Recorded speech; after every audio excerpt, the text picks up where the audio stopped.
Good morning, world. It is your boy, Pat the Designer, back at it again for another morning of sports talk. We got a ton of sports talk coming your way, and it is another chilly day in the basement, so you already know what that means. I'm off 2 hours of sleep, an Oreo and a Red Bull, and I'm ready to fight God or become him. Let's make it happen. Yesterday was an interesting day. Yesterday was an interesting day. Bears got their new GM in the building. So, we're going to be breaking down a couple of different things with that. Talking about the roster that this team has put together. Talking about how long does it give Justin for that potential to take place. Did we delay too long in finding this great GM, hopefully? And so we're going to miss out on some other head coaching candidates. Going to be easy to see. We also lost another player for 6 to 8 weeks yesterday. That seems to be the theme of the Chicago Bulls season, 6 to 8 weeks as we go down the stretch. The Bulls lose Derrick Jones yesterday, so we're going to get into that as well. All that and more. The crew will come trickling in, and it's starting now. Appreciate y'all for tuning in and rocking with your boy this morning. It is a chilly morning out there, Chicago, so stay safe. When I tell y'all, y'all be thinking I'm coming down here rocking this for fashion. I'm freezing down here. It is a solid 48 degrees in here. Hold on, let me make sure. We are up to 54, and I call cap. It is a basement for sure. This mug is chilly, and I'm excited for when we get the studio in place. You know what I'm saying? Like, it's one of them. Like, I woke up this morning legitimately just like, dog, like, it's 4 degrees outside. This is going to be interesting. Shout out to all the blue collar dudes out there, man. For I don't know, 5-6 years, had to be that dude that's getting up at the crack of dawn to go out in the freezing cold and work his butt off, work his hands to the bone. Shout out to all the blue collar dudes out there, man. You're listening in right now. I understand your pain, and I refuse to ever join it again. Shout out to y'all, man. It's a good morning here. At a minimum, right? At a minimum, we've got at least the Bears to look forward to. And there's a lot of interesting things that we can get into when it comes to the Bears. There's a lot of interesting things we can get into when it comes to what this team did. If you were under a rock yesterday or just not really paying attention to the news, the Bears brought in Ryan Poles from the Chiefs organization. He's had a bunch of executive roles in the Chiefs organization, continuously has moved up. He's had part in drafting Tyreek Hill, Patrick Mahomes, Kareem Hunt, names like that. He's done a really good job in his time in KC, but now he's going to get his opportunity to be the GM of the Chicago Bears.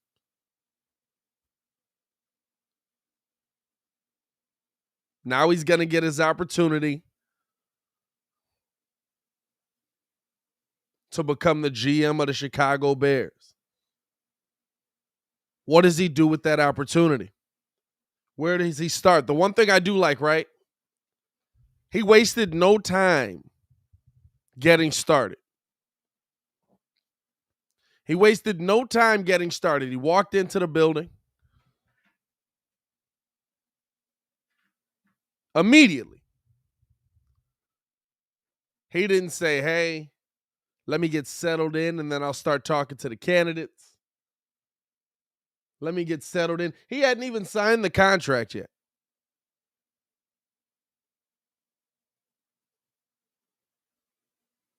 And he walks in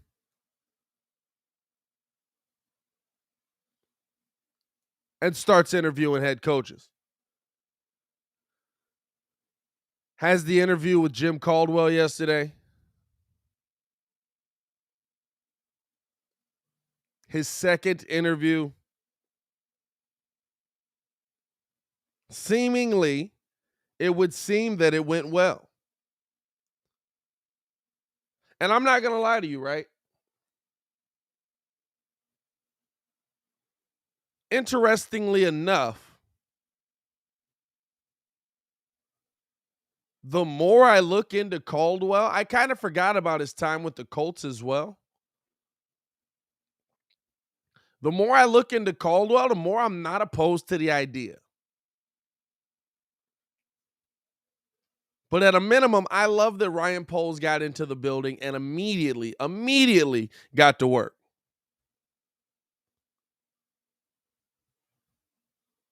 I love that Ryan Poles got into the building and immediately got in there, started interviewing coaches, and became assertive in the search. We heard yesterday, the big thing that we heard yesterday that got most Bears fans excited was that Ryan Poles said, if I'm not going to be a part of the coaching search, I'm going to hop back on this plane and get out of here.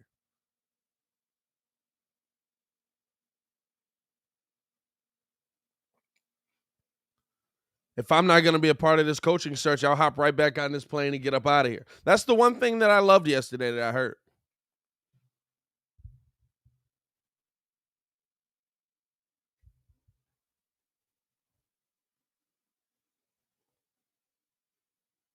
And he's not wasting any time. He understands that time is of the essence. He understands that, hey, there are candidates that we could lose out on, and maybe we already have.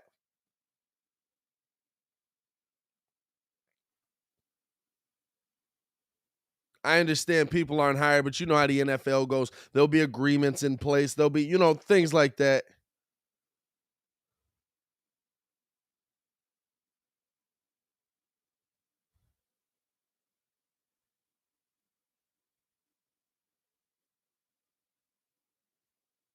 And so to me, like I'm looking at, I was reading through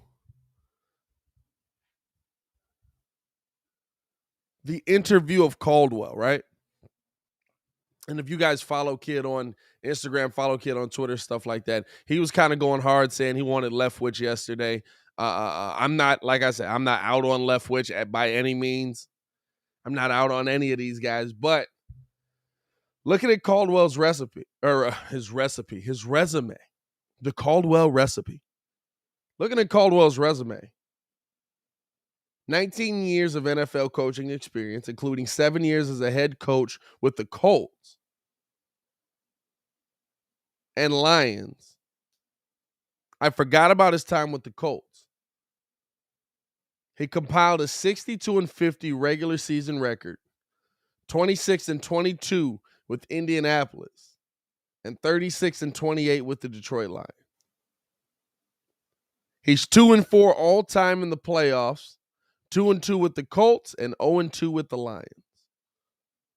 He led Indianapolis to back-to-back AFC South Division championships. So this is what got me excited, right? Because the biggest question I had yesterday with Jim Caldwell was, can he build a staff? Can he build a perennial winner? What can he do if his team's winning and people start plucking from his staff? Here's the other thing that got me excited. First off, he won with the Lions. That says a lot. That holds a lot of weight there. But we all look at Caldwell as the DC kind of guy, or kind of the more maybe defensive-minded guy. Began his NFL career in 2001 with the Buccaneers as a quarterback coach on Tony Dungy's staff. Followed Dungy to Indianapolis in 2002. Served as an assistant head coach and quarterbacks coach from 2002 to 2008 before succeeding the retiring coach.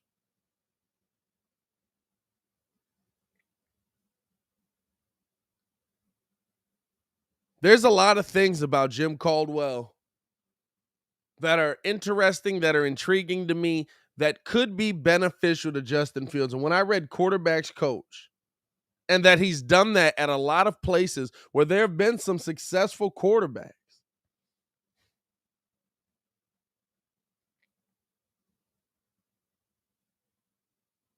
I got a little excited. I'm not going to lie. I got a little bit excited. I think, I'm not going to lie to you, because of the head coaching experience, because of the head coaching success that he saw,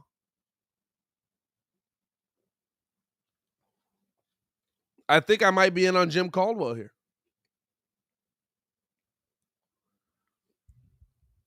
And I understand, issues with clock management,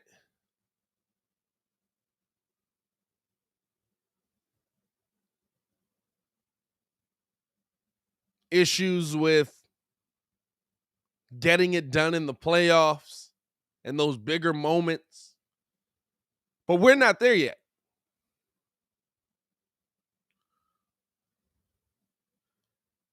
We're just trying to get to the playoffs, right? We're trying to become a respectable organization again. We're trying to become an organization that's moving in the right direction and developing in the right direction and consistently winning. And this is the one thing that I will say that Jim Caldwell seems like he's been able to do. I understand the love for Byron Leftwich. I think Byron Leftwich is going to be a pretty good head coach in this NFL. I'm not going to lie to you. But just like the super producer, Jay Holt, said yesterday, do you want to do another rookie GM, rookie head coach experiment? Or do you want to come in with somebody with a little bit of cachet? Now, I don't know whether he liked him or not.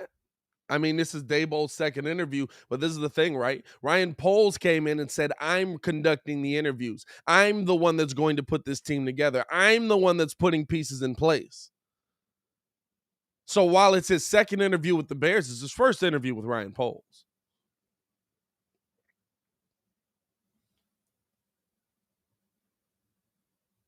And I love that it's coming down to, how does Ryan feel about this? Because that's not what the previous regime was afforded.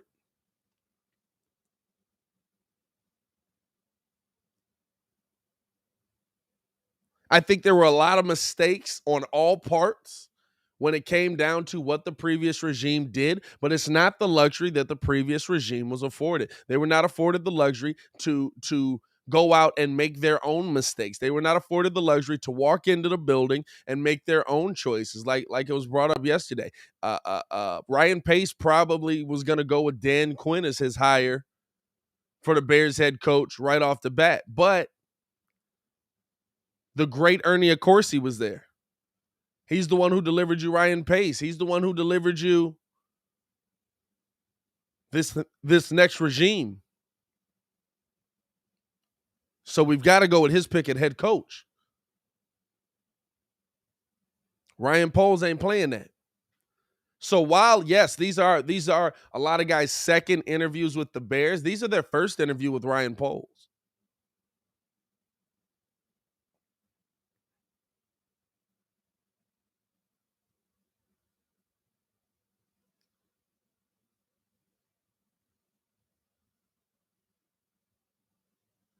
And so that changes everything to me.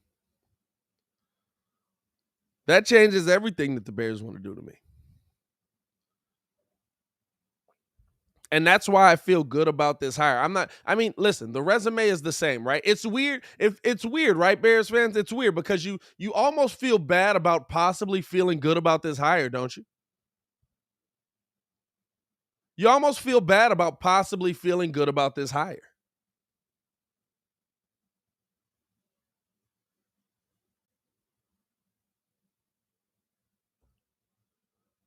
Because when you look at it, you're like, this guy's very similar to Ryan Pace. We're talking about a difference of a few letters in the last name and a little bit of skin color.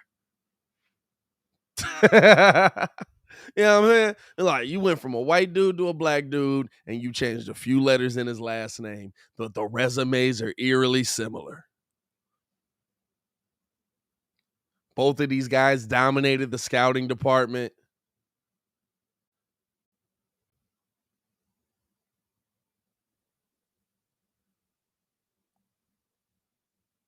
Both of these guys very young, very inexperienced, but moving through quickly because they've got that ambition, they've got that drive, they understand what it takes to get to that next level. So now the next level is GM, and guess what? Both of them end up on the Bears. It's scary. It's scary, especially going back to the Chiefs organization to get them. It's scary to kind of be like you want to let yourself be like, hey, it's okay to like this pick. I think he's actually going to be good. Now, here's the major difference to me, though.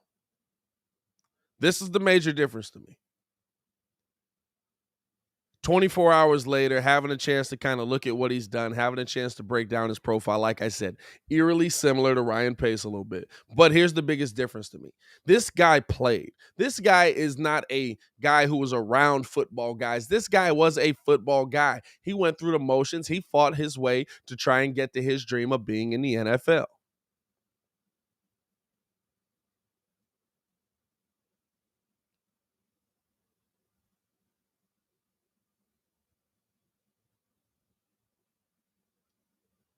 He fought his way to make an NFL roster. Now, he did not make the final roster when it's all said and done for the Bears, but he fought his way into making an NFL roster.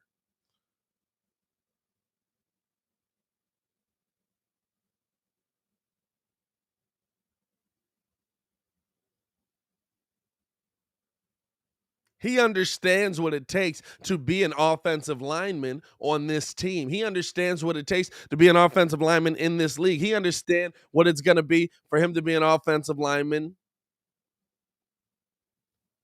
And he's going to understand how to identify what people do well at his position. And you know who makes the best GMs, honestly? Like the guys that understand that they weren't, like the realism there. Like they make the best coaches. They make the best GMs. They make the best, you know what I'm saying?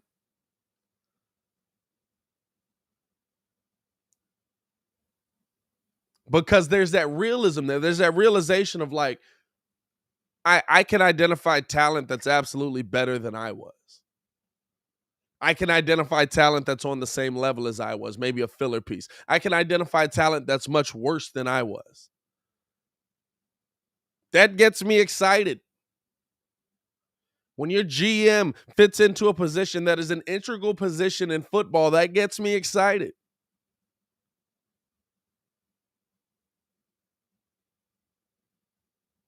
That makes me feel like this team is going to be set up for success in the years to come. Because when I look at this team moving forward, when I look at how this Bears team is going to be laid out, guess what? At a minimum, I know Ryan Poles wants to do one thing. He wants to protect that kid that's standing back there that you moved up to go get. Ryan Pace tried to do that, but you tried too little too late. How about you protect the dude you moved up to number 2 to get? Because you didn't do that well either.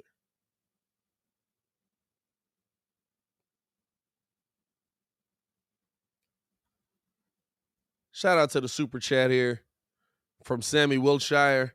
Says the Bears has a great chance now. Minnesota's still questionable. Detroit's not there yet. And Green Bay is going to be at the rear view. It's time. We're going to see. We're going to see as we bring in the man formerly known as Ringo J. Stefan Adon into the building. Steph, what's good? Good Lord, dog. Where are you at? I know. I just got the new light. I'm trying to. Okay. Trying to get the settings right on Yeah, that, man. I'm trying to work some things out. Yeah, we're gonna have to work some things out, dog. We gotta brighten you up a little bit. Hey, we'll make it work, my boy. We're gonna make it work. It just definitely looks like you popped in like you was in the Bat Cave. Does Kid have you in his basement? Is that what that is? Hey, man, I don't know, man. I don't know, man. Hey, I we woke go up. we I gonna get woke it up. We together. got the Don't light worry on about it. here. We gonna get it together. Don't worry about it, my boy. Don't worry about it. Listen, you weren't here yesterday. You didn't get the opportunity to give your opinion on the Bears hire. What were your thoughts on the Bears bringing in Ryan Poles? Hey, man. First of all, I just want to say congratulations. He finally got the job. You know, good job on y'all part though. Finally, you get somebody in the building that actually played. Yeah. You know, he played. What did he play? O line. He played O line, right? Yeah, offensive tackle. Yeah, nah. So this is going definitely hiding from the FBI. Nah, yeah, offensive tackle, offensive tackle, Hey, no, we definitely. gotta get you right because you come into the chat the wrong way. The chat definitely gonna fry you. We Hey, got a hey, Chicago hey, chat out here. it is Say, I what hope it you is. still look burnt from the barbecue yesterday morning. How you barbecue me though off of preference? Hey, hey, Nah, but hey, hey, hey. anyway, but nah, offensive tackle. That mean at least he gonna know how to get Justin right Yeah, at minimum. So that's gonna show up the offensive line. He gonna get a better look at Tevin Jenkins. yeah. You know, to see what he got to do. But I mean, I think this is a great hire because you start with the offensive line first because you want to protect Justin. Now you get your head coach in there and everything like that. Now the biggest question I had is because we also saw the news that Sean Payton quote unquote retired. So it is the next head coach hire just a 1 year rental probably. Nah, I think that I think Sean Payton's probably gonna step away, even if he was. You know what I'm saying? You would have to, yeah, dog, answer the door. I don't know what's going on there. Even if he was, you would have to trade for him. You know what I'm saying? You would have to trade for him. So it doesn't make I'm not gonna say that I would say it's out of the realm of possibility, but I don't think you can go into this off season looking for a possible rental for next season. You know what I'm saying? I don't think that you can go into this off season looking for a possible rental coming into next year, hoping that maybe Sean Payton becomes available. Just maybe Sean Payton is willing to come into the building with us. And I think that even if he did come back, you know what I'm saying? He seems like Dallas would be his preferred spot, possibly. But it's definitely intriguing thought. I can't say I'd rule it out altogether, but it's not something that I would expect to happen from the Bears' point of view. So to me, like, I'm not gonna lie to you. I was telling him in the chat this morning. I really like the more I've looked into Jim Caldwell and looked into what he's accomplished and looked into his resume. I really like Jim Caldwell. Like I just think that he's done a lot in this league. And he's been successful at every stop. He's been successful at every single stop. And that's, you know what I'm saying? Like that's the thing that you get excited about. That's the thing that, you know what I'm saying, as a head coach, he's never failed. He got the Colts to 2 AFC championships. Musk can say, "Oh yeah, but he was with Peyton Manning." Of course he did. That's not how that works. Like, yeah, he was with Peyton Manning, but Peyton Manning also has some seasons he didn't make the playoffs. And yet he was still successful. He was still moving in the right direction. Yes, he didn't get to the Super Bowl, but that's pretty indicative of Peyton's whole career. We really only remember him with the Lions, right? Like we really only remember him getting the Lions to the playoffs, and it's just like, hey, shout out to him for getting the Lions to the playoffs. Like, what are your thoughts on Jim Caldwell possibly being the Bears' next head coach? I mean, I'm not necessarily mad at it as long as it's not Dan Quinn or Leslie Frazier, I'm straight. Not a It's Dan Quinn fan? nah. Cause like I told you, that was partially Shanahan, and then like right after Shanahan left, you did nothing. You're the DC, and then I mean, you're still a defensive coach and can't even get the defense right. Yeah. So it's like I don't know what's up with that. And then it's like you said, Leslie, if you stay around long enough, hey, if you stay around long enough, you're gonna get you a job, dog. You stay around long enough, you will absolutely get you a job Yeah, again, which is if you stay around long enough, you're gonna get you a job. I mean, I look at it the one thing Calvin Johnson and Matthew Stafford both said was that Jim always had a good staff. Jim always had a good staff, top tier staff. I mean, now most of the time, they didn't make they didn't make the playoffs. I mean, that's just what it is. I mean, outside of Matthew Stafford and Calvin Johnson, that don't always guarantee you a playoff spot. But I mean, if you actually look at it, they swept by the staff. yeah. Caldwell, as they say, he's a good locker room dude. He not gonna cheat you. Didn't cheat Calvin. He actually Calvin actually said that he knew.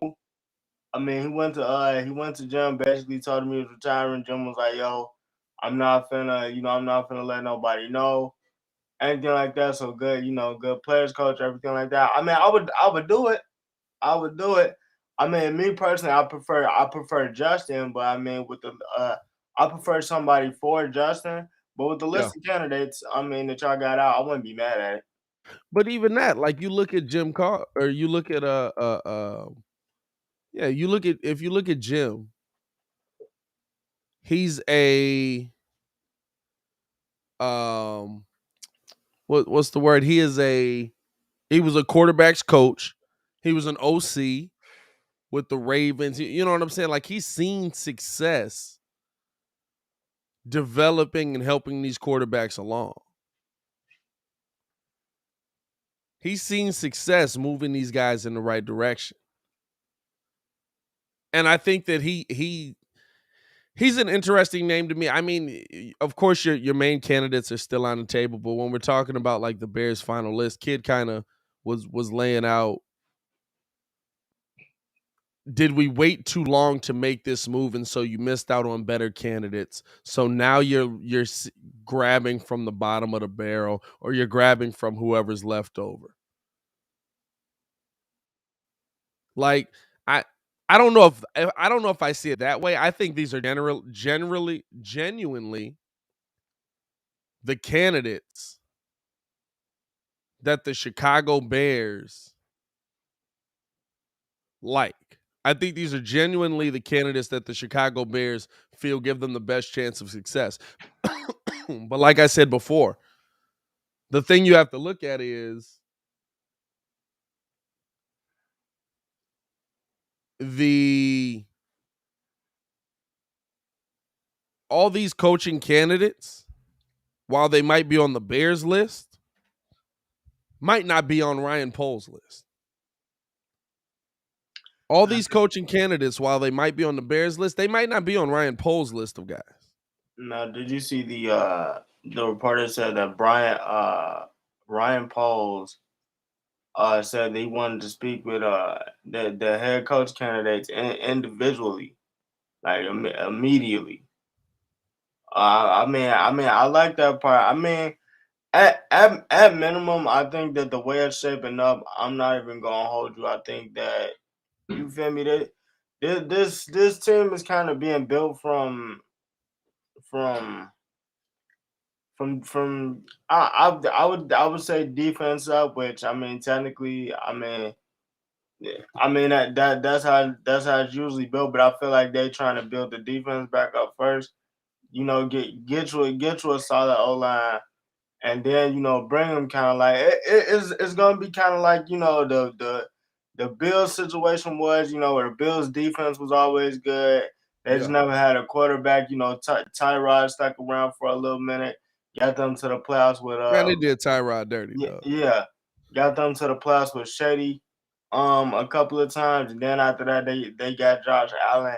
Then developed Josh Allen.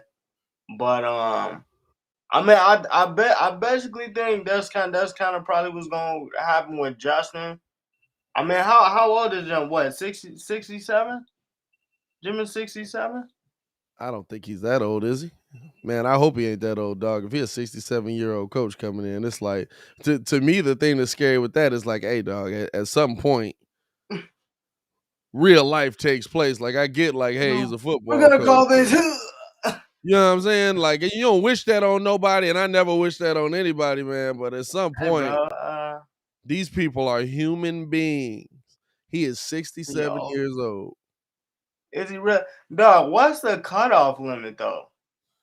I mean, I guess they ain't being ageist. They say, they say if he can coach, he can still be a good head coach. But dog, we see him coaching past 70.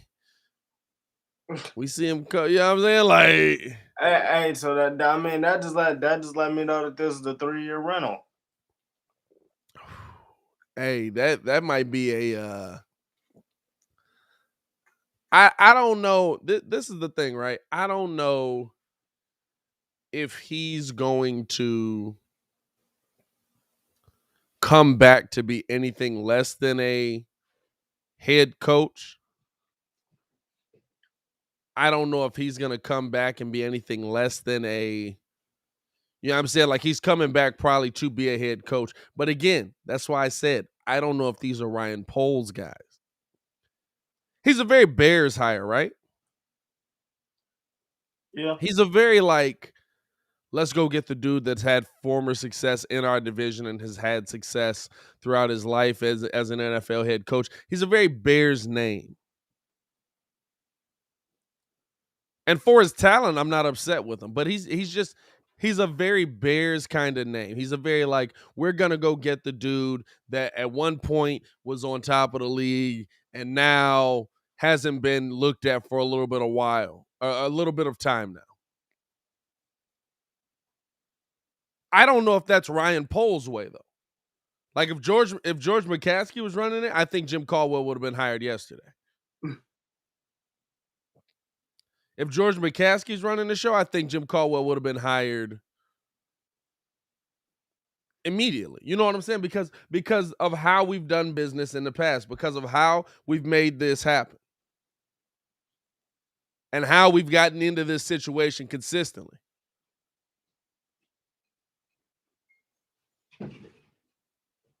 Now, I do think that Dan Quinn could be an interesting conversation. I do think that I'm gonna be honest with you. I think a guy like Eric Bieniemy could actually be in the conversation, given their familiarity in Kansas City. I think that there's a lot of names that were on the Bears' original list that need to be expanded now. Do you think they expanded though? That's the big question. I do. I think because you don't bring him in with a list of guys. Like, of course you could bring him in with some suggestions, right? You could bring him in and say these are the list of coaches that Bill Polian thought were pretty good. We'd love for you to check them out. We'd love for you to interview them, which he's doing. He's going through the due diligence of at least talking with them. I believe he's supposed to have. Who's supposed to be coming in today? Is it supposed to be Byron Leftwich coming in today? I think Byron Leftwich is supposed to be coming in today. So Nah, nah, Dennis Allen. who? Dennis Allen. Dennis Allen is coming in today? I mean that's the report I read. I thought I saw Byron Leftwich is supposed to be coming in today. Maybe I'm wrong on that. But it's even that. You know what I'm saying? Like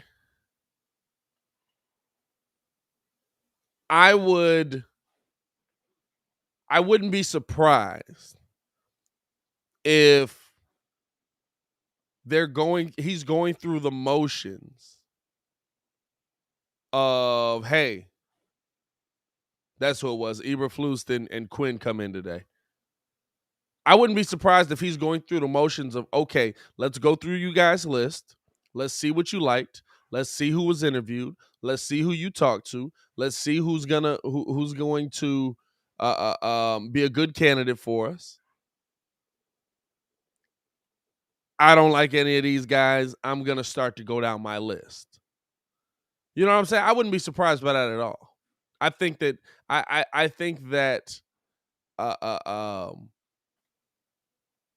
there is a respect factor there that he comes in with Bill Poley and putting those names together.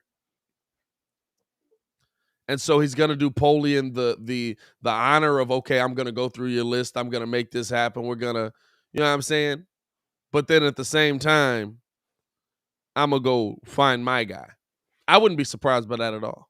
I think that that's why he's here. I mean, like I said, I just like it because it's an actual football dude like in the building that at least he's played got reps or knows how this thing goes. Because I mean, this whole like I'm gonna talk to Ted and then we gonna talk to George. Like, bro, y'all don't know what y'all doing. Like, if y'all truly want success, y'all finna let me take this over. Let me do my due diligence so we can get the fans and the organization what they deserve. Because the one thing I will say that I like. He said, first we need to get a team. After we get a team, then we can start talking Super Bowl. Yeah. Cause right now we gotta put the team together. Like, this is not going to happen overnight. I want I want success, like continued success, but that has to start Yeah. with building a team, and I like that because it's like, yo, we finna start this first. After we get the pieces in place, let's see how this shake out. But right now, y'all had to let me put this together, do our due diligence, so we can put the best options on the field at the right time. And I think that he believes in Justin. No, I agree. I agree. I don't think he comes here if he doesn't believe in Justin. I don't. I don't Well, think he comes here if he doesn't believe in Justin. to Matt Nagy this part right here, I just want to say it starts with me. Starts with me. Have to be better. Have to be better. Um, Wholeheartedly have to just be better. Sincerely. Pat sent out the APB and they found me on the chair, passed out.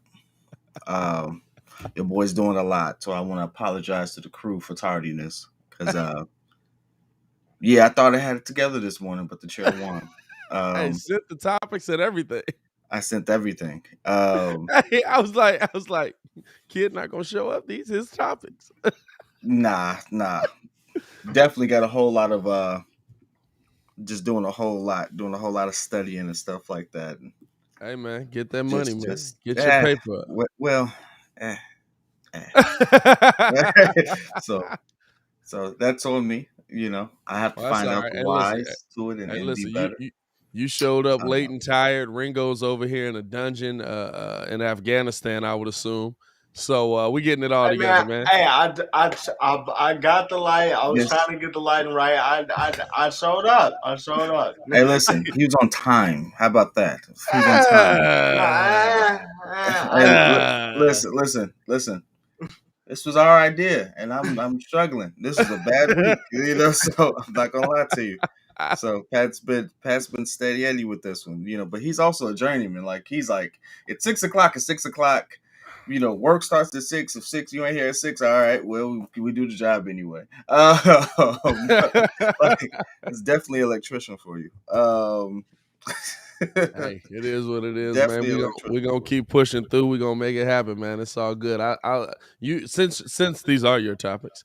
We brought up kind of, did the Bears miss out on those better candidates, or are there still some good ones? I mean, listen, I'm not gonna lie. I'm kind of intrigued by Jim Caldwell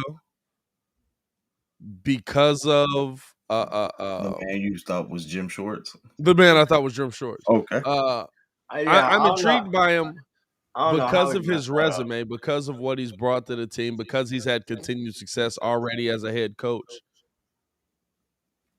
The part that scares me is that he's 67, and I'm not gonna lie to you, like it's still real life. Mm-hmm. Like 67-year-old man could absolutely, you hope not, but the Wow, realism dog. is like Really? 67. Good Lord. I didn't know where you was going into just now. God dag, Pat. Oh, is that on me? Yeah, you gotta be better, man. Hey, That's dog, man. I did He's say the same thing. 67, not dead. I did say the same thing. I'm not gonna. listen. This Chicago An weather. NFL job will push you closer one way than the other. It's not gonna make you younger.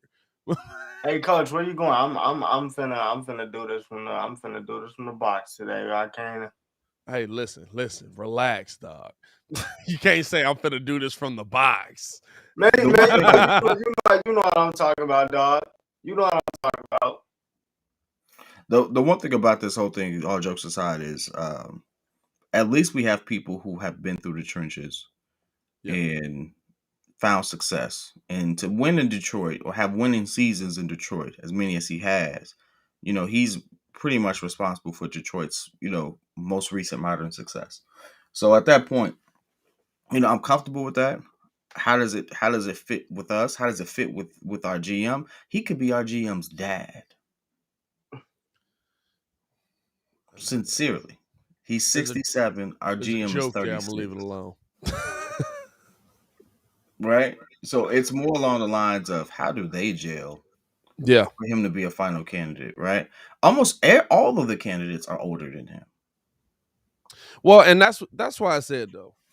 Well, yes, literally almost all the candidates are older because it takes you a while to get up to those jobs, get up to that level. Significantly older. Yeah. I mean, even Bieniemy's how old? Bieniemy's not young. No, he's not young. But he ain't. I think he He has ain't about 67. 15 years. Huh? I said he ain't 67. He ain't 67, but he up there though. Don't let's make no jokes about it. He is definitely up there. So Let's see. Age Eric Bieniemy is 52. Eric Bieniemy 52. so 16. So I mean, I'll say this, right? This is the thing with, to me, where the Bears are at and how the candidates line up, how this works out for them. To me, the biggest thing that they can do is just let Ryan do his job. The thing that they didn't let the previous Ryan do. And this is why I say that. A whole lot of Ryans getting a whole lot of Ryans out here. I look at what if he goes out and hires Ryan Day? That'd be hilarious. I look at how, to be honest with you.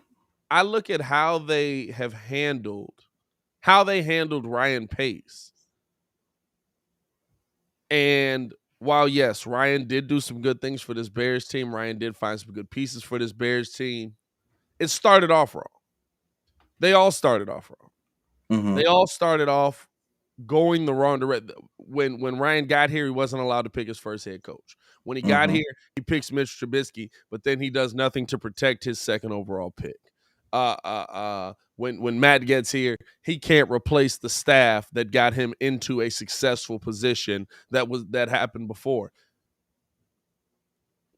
The best thing the Bears can do is take everything that's happened the last 4 or 5 years and just learn from it. Mm-hmm.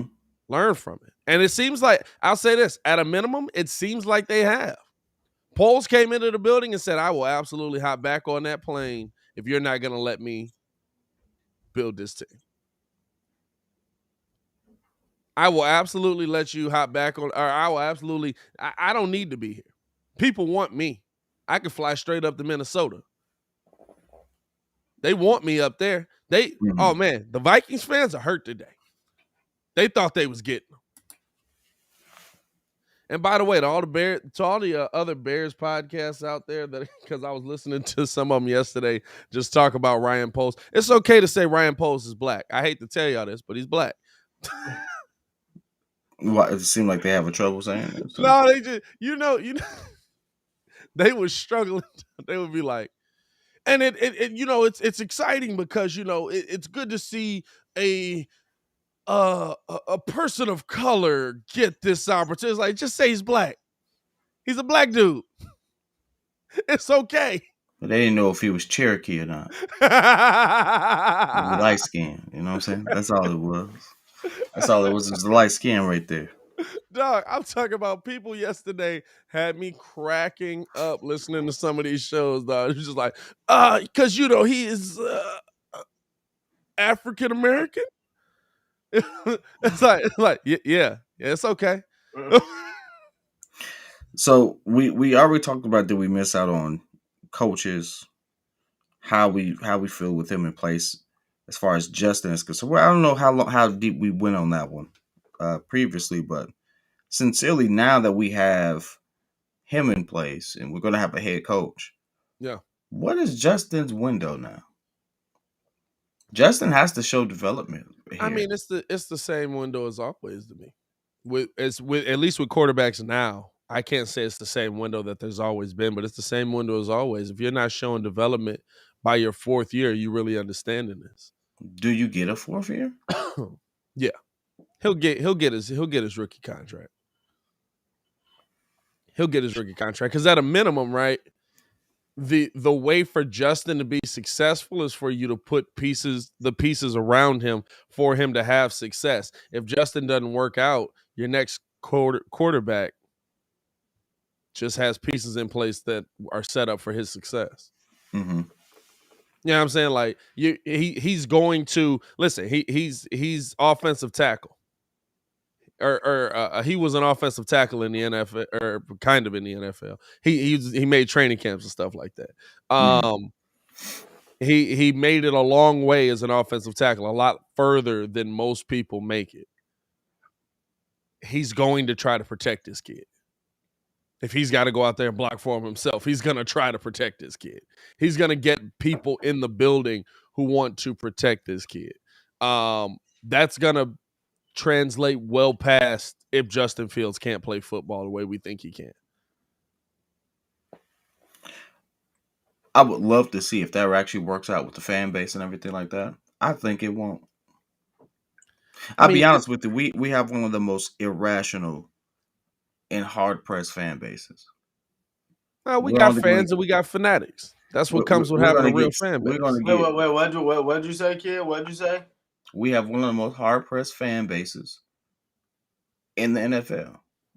Yeah. I listen. I still stand on it. I will say this in front of a crowd at Hollis Hall. Well, I don't know about that. I don't know about that because there are Jets. Expectations are too high. We have nothing to prove. We have nothing to show for. Yeah, but there's Jets fans there that think they go into the Super Bowl every year. No. Hey, Jets fans come in cocky every single season. That stopped when Fireman Ed stopped coming to the games. Hey, Jets fans used to come in cocky every single season, like they really had a team together. And it was like, dog, Joe Namath was a long time ago, my boy. Like, y'all ain't going nowhere. Y'all excited to go see Mark Sanchez every year. I think it's one of those things where you got to do a hard reflect on who we are as a city, who we are as a fan base, because that's just not facts. We could go 12-4, and then halfway, the first 5 games, we're talking about, oh, this sucks, this, that, and the other. The Chiefs started off, but now they look at where they are. You know what I'm saying? Like seasons turn around and stuff like that. You have to just look at we have one of those fan bases that will turn on you. But kid, the Chiefs fan base turned that's on why them. We don't really like focus on it. But we get the moniker of Philly. We do get that moniker. But the Chiefs fan base turned on them at the beginning of the season. You don't remember all the players? Like we got y'all back-to-back Super Bowls, and y'all got the nerve to really be upset with us right now. Absolutely. We're going through a little bit of a struggle. Like that's when you have a fan base, that's what you get. You have fans who are the more logical, the more rational. We're gonna sit down, we're gonna be okay. Listen, there's fans right now that think the Bulls should absolutely still be blowing teams out, even though they don't have a bench. They don't realize that's not how basketball works. You have to have a team to blow teams out. They're still going to be sitting there talking about the Bulls aren't who we thought they were. It's like, no, it's not the full team. And then you have but those are fanatics. Those ain't fans. Those are fanatics. That's why I was getting on Ringo over here, because he's a Miami fan. His fans leave halfway through the game at a minimum. You know what I'm saying? Like, right, they don't have no fanatics. We never said at one time. They don't have no fanatics. We never said at one time trade Vooch when he's automatically giving you 17 games. I will give y'all that. Y'all never said trade Chris Bosh. That was interesting. Like, I said that. We never said that. If Chris Bosh was here, Muggs absolutely would have said trade Chris Bosh. Based on Twitter, Vooch is Cristiano Felicio. Hey, they do be doing my man's Vooch dirty. I'm not gonna lie to you. Vooch be bringing some of it on himself with when he go 4 for 19, and he just be like, "I'm gonna knock down this 3-pointer." And it's like, just stop shooting, just go inside. Well, according to Marv or whoever said it, Felicio's having a season over in Germany. Felicio out here with the double over in Germany, dog. Makes you wonder, did we miss out on that? Absolutely not. Hey man, if everybody's getting these restarts and fair shakes, I mean, go ahead and bring back Felicio. I mean, what's the worst that can happen? Bad. Hey, you know what? All jokes aside, while I agree with it, the stats say that when he gets tick, he's absolutely efficient, and he scores, and like he fills up a stat sheet. He do not. The stats say that he fills up a stat sheet. Dog. Hey, that's the wildest thing I've ever seen in my life. Hey, this is my favorite thing. When Muggs bring up like the per 36 or the per 48, and it's like, it's a reason this fool ain't getting 36 minutes. It's because he sucked. If he played his per 36, he would average 28 points a game. There's a reason he don't get 36 minutes a game. We're in talks to potentially trade for somebody who was in the exact same situation early in his career. Who? Jeremy Grant. It was a reason Jeremy Grant started for a while. Hey, listen, but Jeremy Grant was in similar situations and always showed that at a minimum he was useful on a basketball court. Jeremy Grant was always useful. Cristiano Felicio was just running and making money. So you just out getting active. Hey, 4 years, 36. He be out there. I ain't gonna lie to you though. He used every bit of his 80 million that he got, boy. He be out there flexing. They say that man be out there in Brazil like he the king of Brazil. He be coming through ready to get the you dig in, dog. I was like, Cristiano Felicio, and dog, man, he got he played the long game with his lady, dog, because he absolutely got paid and was like, go ahead, get that surgery, love. We appreciate you. I was like, dang, dog. We looked up, somebody sent me a picture of his girl before he got his money and after, and I was like, fam, you ain't waited a week before you sent her to the doctor, did you, dog? Like, let me look this up. So this is just for real. This is, first of all, this was a wild thing for you to bring up, but now I'm intrigued. I'm like, Lord, what the heck is we talking about? Welcome to the morning show. We're not regulated by the FCC. FCC won't let me. I'm not gonna lie. I thought about that right when he said it. I think about that every time I hear somebody bring up the FCC. Oh wow. Okay. Yeah, you know what I'm saying? That's her then. Let's see what she looks like now. Game changing. But that's not the same woman. Yep. Definitely is.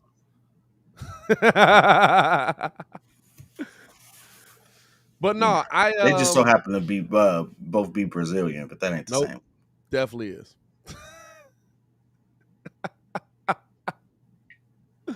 But no, I think that the Bears fan base, this is the thing, right? If by 4 years Justin doesn't have it together, or he hasn't improved, or he had, like, that was the thing with Mitch, right? Like with Mitch, while he was in a bad system, while he was in, now we know Nagy wasn't doing him the way that everybody said he was. It wasn't all kumbaya in there, blah, blah, blah. With Mitch Mitch was only good, and everybody was saying it. They was like, let him run, let him be on the move, let him. And it's just not a good quarterback. Kid talk about Lamar Jackson right now, and he's like, I mean, put Tyler Huntley in. At least he can throw. Huh? Huntley is a dog. Huntley That's a what she beast. look like now. Oh yeah, that's a whole day. Yeah, that's Hey, a whole listen, I don't know what y'all talking about because I'm seeing old picks. Maybe I'm not looking up the right thing. I don't know. Hey, Y'all done went way Put too it far in the down chat, this rabbit dog. hole. It was a quick passing comment, and y'all done went deep down there. I mean, you said Hey, it man, like he was you flexing can't- out you here, know and you then you can't mentioned say like that and a expect very us not to researchable fact, and investigate. I was like, okay, well, let's see what the researchable fact is. But that's all it is. I mean, it don't make me no mind because I'm not. I don't care. It ain't my Hey, girl. And But I'd never let her go it's get surgery, so it don't matter. no, it's you know what I'm saying? Like, to me, like, the kind of quarterback Mitch is just doesn't work in this NFL, and it doesn't work if if you're not even confident in your own game. First of all right, listen. Let me say this again for the 15th time, Pat. If I'm not going to judge Justin Fields for his disastrous season, because he sucked by that season, right? I didn't see much to give Justin any credit to even have a jersey. I'll be honest with you. I don't know why I have the jersey. My wife bought the jersey. That's a beautiful jersey. Thank you, baby. But let's be real clear. There's nothing Justin did this season to sit there and earn the fact that he was one of the highest selling Bears jerseys. Not one thing. He looked worse than RG3's worst season. Now, he was a rookie. All of that stuff is true. But guess what? There's a good chance that he ends up being midi at best. There's a good chance. Like, that jury's still out. The jury's still out. You want to know what mean, jury's also still out? Real talk. The jury on Josh Allen was out for a while. Now, he turned around quick, but the jury on Josh Allen was out for a while. The jury on Josh Allen was out his rookie year. His second year, he could play football. Right. Yeah. What are you talking about? He got a first round upset, had the lead in the second game, and they just folded. Well, he ain't they. He folded. Hey, Josh Allen absolutely folded. I mean, they folded. Josh Allen absolutely folded. Josh Allen tried to do hey, what was that play? He started getting sacked. He tried to do a lateral, but he did it like right to the other team. I was like, what are you doing right now? Oh man, passed it to the other team. Think he was doing something? No, he tried to do it. He tried to do a yard play, bro. I'm talking about he was running right. They came up to him. He like put it behind his back. Okay. Tried to flip it. You know what I'm saying? It didn't work out. I was like, what are you doing right now? Like, no, he folded. But the comment still is, let's call a spade a spade. That's a Matt Nagy blundering. The proof is in the pudding. You go from one QB who's like improving, then all of a sudden it's like, okay, this is not improving at all, to another QB who's supposed to be better out the gate, and he doesn't even look competent on the field at times. Why? Because he's trying to learn your harebrained scheme that ain't working, that Phil said ain't working. Like, let's call a spade a spade. We don't know if Mitch is a good QB, and we don't know if Justin Fields is a good QB yet. I know Mitch. Okay, so I know Mitch isn't a good QB because when I watch Mitch play QB, he can't complete passes. But I agree with you. Justin had some of the same issues with overthrows and stuff like that. The exact same issues. But Mitch was doing that by year 4. Okay. Yeah. Mitch was doing that by year 4. At a minimum, I would hope. Consistently like that? Hey, at a minimum, I would hope that, listen, when was Mitch best? When he was moving. We all know that. Mitch was best when he was on the run. That's not how you have the long-term success at quarterback in the NFL. It's just not. Josh Allen's not best when he's on the run. Josh Allen's still really good when he's on the run. Josh Allen can also deliver the ball from the pocket. Josh Allen is what we want Mitch to be. I hope Mitch learns from Josh Allen and stays in that situation and moves. But Josh Allen was not, or Mitch Trubisky is best when he was on the move. We saw that his best games was when literally he was running for his life and throwing the ball on the run. That's not long-term success. You've seen that with Baker. You've seen that with Lamar Jackson.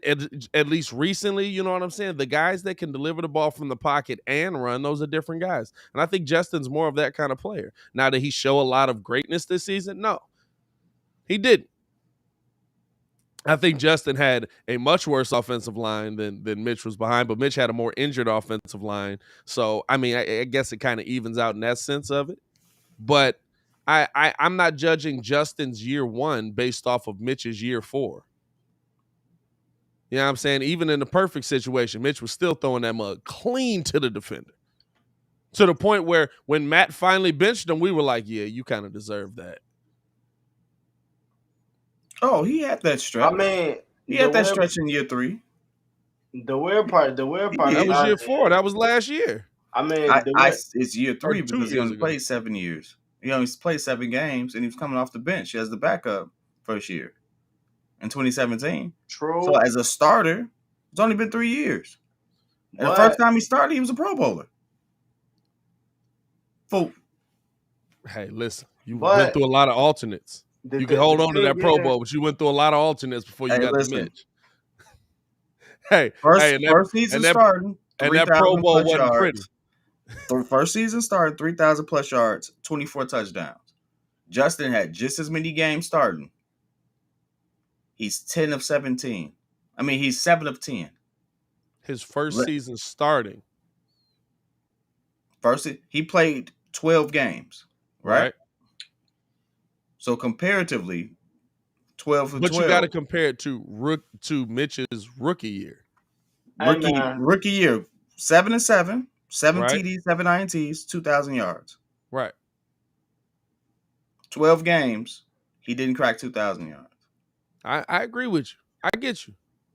I understand what you're saying. And he threw it to the other team more than he actually threw it to ours. I understand what you're saying. I'm just saying that Kidd. I'm not like I didn't kill Mitch. You can make a lot of excuses for it, but at the end of the day, if we play a spade, the real conversation is we like him because he's what? No, the real conversation is I like him because not because he showed you he was really good. No, I like him because he looks like he's a quarterback. Mitch never looked like just as much as he put to ours. Okay, Mitch never looked like he was a quarterback. I'm gonna say this. So that 12 and 4 year, you got to remember that was also, I think that was Nagy's first year, correct? It was Nagy's first year. These mugs didn't have tape on nobody. These mugs really did not have tape on nobody. So legit, what tape they have on a professional Justin Fields? Bro. Okay. It's a good question, wasn't it? What tape did they have on Justin Fields? No. This was a Super Bowl ready defense, and it makes sense that Mitch was doing this when you starting every drive at the 50. What tape did they have on Justin Fields? When you starting every drive at the 50. The only time he actually showed promise was that playoff game against the Eagles when he made the one throw. Yeah, that wasn't promise. To outshine Jeffrey, which was something that we was asking him to do all season, and freaking Cody Parkey absolutely double dunked it. That wasn't showing me promise. That was showing me a drive. Okay. He showed. Okay, correct. He showed you a drive. Next year after that. That was like, oh well, this might be the guy. Nagy, I ain't even worried about it. I ain't gonna lie to you. I don't want to talk about Mitch no more. Who cares? He ain't here no more. Who cares? Hey man. The one thing I will say is this: all of a sudden, realistically, when Nagy's not there, a lot of people looked a lot better. Mitch included. When Matt wasn't calling plays, Mitch looked better. We found our running game. You didn't even know. We didn't even know Herbert was on the team. We wouldn't have even known Herbert was on the team if Matt Nagy was still calling plays. I'm saying this: the Bears are the one team in Chicago where I honestly feel like the head coach changed everything. We didn't need to make a whole lot of moves. We don't need to go get a bunch of DeMars and Lonzo balls and stuff like that. Football equivalents, obviously. We have the talent. We I really don't know do. if you do. You The don't. talent ain't shown me nothing. You don't. I don't think the talent will show you anything under a bad coach. Was Sean Desai a bad coach? Depends on who you ask. I mean, I Dog. know It really Roquan. depends on who you ask. I know giving me Roquan Smith. Roquan Smith showed me that he could play, and Sean Desai is not a good coach. You look at that defense. That defense was not good. Robert Quinn showed me that he can play,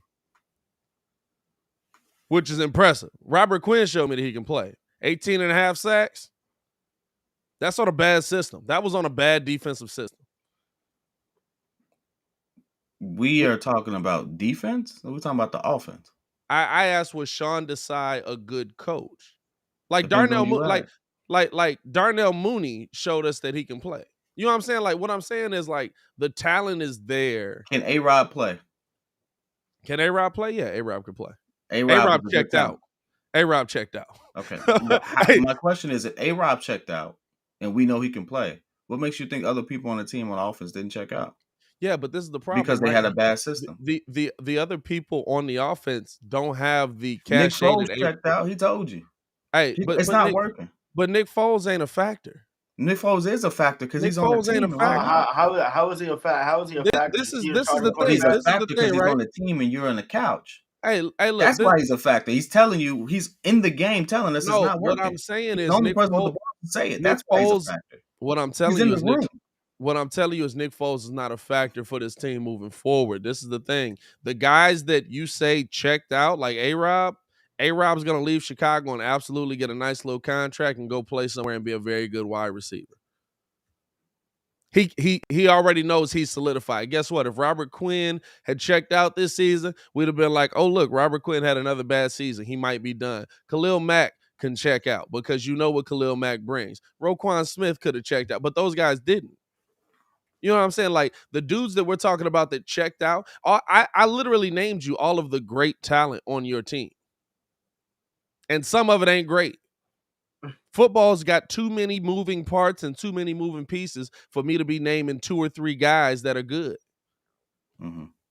The drop-off's too deep. So that's why I say like the talent on this team didn't show me anything. Yeah, Thomas Graham played better. He still played like a 5th round pick. He just was better than Kendall Vildor, who Sean Desai continued to run out there. You know what I'm saying? Like he's just like the talent on this team. Yes, there's some people that I think are above average. I think Justin Fields will end up being above average. I think Darnell Mooney is a good 1B. I don't think he's a number 1 on the team. I just don't think he has the catch radius. I don't think he has the size. He's a great route runner. He's good at beating his man down the field. But he's your size, kid. Like it's a big difference in that and A-Rob, who's 6'4". But after that, offensively, the drop off is ridiculous. Like we're talking about Bird, we're talking about Marquise Goodwin, some speed, Jakeem Grant. You know what I'm saying? Like you're not going to build a team if you don't have like we love look at the Bulls. Different sport, but similar example. Look at how the Bulls have done it. When Caruso and Grant and those big Derrick Jones Jr. and those guys are out, all of a sudden the Bulls can't play defense no more. All of a sudden that team is not the same no more. All of a sudden it's just like we're just gonna try to make this work. And sometimes we're gonna beat teams, and sometimes we're gonna blow a 27-point lead. You know what I'm saying? Like those key pieces make the difference. And so for the Bears, like if they had pieces check out on Matt Nagy, that's very indicative of Matt Nagy. But it also tells me that like, dog, you're not good enough to check out. Bilal Nichols ain't good enough to check out. Kendall Vildor ain't good enough to check out. Heck, the way Eddie Jackson played the last couple years, you ain't good enough to check out. I disagree with that statement. I think a bad head coach with a system that doesn't work can absolutely kill your team. I look at Miami's situation right now. This player is absolutely sitting there saying that, hey, Tua is not. I'm wasting my career here because of Tua, right? That team is going to check out. Does it mean that they have a bunch of bad people? No, they know that they're in a system that doesn't work. At the end of the day, we use this phase a lot. And I gotta take a step back and help make y'all remember we're grown men. If we're in a bad work environment, we check out, and we don't make millions of dollars. And our families absolutely need our paychecks, but we check out at times. We do just enough not to get fired, right? Yeah, That's but life. That's life here. There's not a but to that. That's life here. no, So at there the is a end of the but. There day, is a but to that because those people are still humans in those situations in which, hey, whether you think they're good or not, that's real life. A bad coach can absolutely put you in a situation in which you check the hell out. hey, but the difference And is it that doesn't if mean that you're a bad player. It means you're in a but bad system. kid, the Why do difference most is people if leave their jobs, Pat? but the difference is if we check out, we don't lose out on millions of dollars because the average life in the NFL is 3.5 years because mugs check out. That's pocket watching at that point. It has nothing to do with the actual side of No, this. it does because it That's means Huh? that What? pocket What? watching at this What? point. no, You can't. it It doesn't matter. does. It doesn't matter how much money is on the table. That's It the does part that you're getting. It doesn't matter how much the money is on the it. table. It matters when you can That's be out part of of the the game league Somebody because because call in they the Cal. NFL, you're lining Somebody up to call make Cal. millions of dollars. yes, That's the paycheck that is associated with the job. That's an excuse at that point to use money as as that motivator. When you're in a situation right there where someone's absolutely trying to do something, they know it's not going to work, and their hmm legacy is on the line. hmm Hey, I'm going to do just enough to sit here and collect this game check, but I am not going to put myself on the line to do more and you because know what they I'm do. not in the system to do it. And you know what they do in the NFL? They replace you with somebody younger. That's why the average lifespan of an NFL player is 3.5 years. If you're not going to work hard, listen, Kendall Vildor probably won't be in the NFL next year because he's a mediocre talent and he didn't get the job done. You know why Thomas Graham will be? One, because he's a young dude, and two, because he came out there and he hustled. Thomas Graham didn't do nothing crazy. Thomas Graham's not a number 2 DB on another team. Thomas Graham's the number 2 DB here and a feel-good story because we like what he did and because he hustled his butt off to get into them games and finally got into them. And the only reason he got into them games is because of COVID. The NFL is different. You can't compare these mugs to real, like everyday life scenarios because yeah, I can coast through my job for 3.5 years. And guess what? They'll keep me around for 4.5 years because at a minimum, I do the minimum that gets the job done. In the NFL, they won't do that. If you do the bare minimum, they will absolutely cut you for the young dude that's coming up. Because there's 6 rounds to draft in, and guess what? I can find somebody with a high motor. You look at all them 4th and 5th round, 6th round picks, they must be like high motor. What's he do? He hustles. He works hard. Listen, you're not just gonna do the bare minimum and stick around in the NFL. It's not the NBA. In the NBA, you can do that. In the NBA, you got dudes that's absolutely averaging 2.5 points a game and a rebound and still sitting around the NBA. Hey, Kwame Brown, what's going on with you, bro? Gilbert still doesn't let that go. Hey, I ain't mad at him. You beef with me, you beef for life. But you know what I'm saying? Like, I hear you, and it's two sides of this coin. And I think the more and more we hear professional players speak on their experience, the more we lean to understand and open up to the fact that it is more than just football that comes into play. You know, it is a lot more that affects the team and how people look at it. And that's what I like about this age. We're in an age where, like, honestly, you have a very old school way of looking at certain things. And I appreciate it because it's a purist perspective. Um, a lot of that is changing. And a lot of players are actually voicing it. So, like, what I just voiced was absolutely from some of the best that played, right? And so it's like, okay, if they're saying it, must be true. But kid, they're afforded that luxury. Some of them When weren't initially. you're Khalil Mack or when you're Von Miller and you check out, guess what? You're still Khalil Mack and Von Miller. You still at one point have led the NFL in sacks. You're gonna find a team.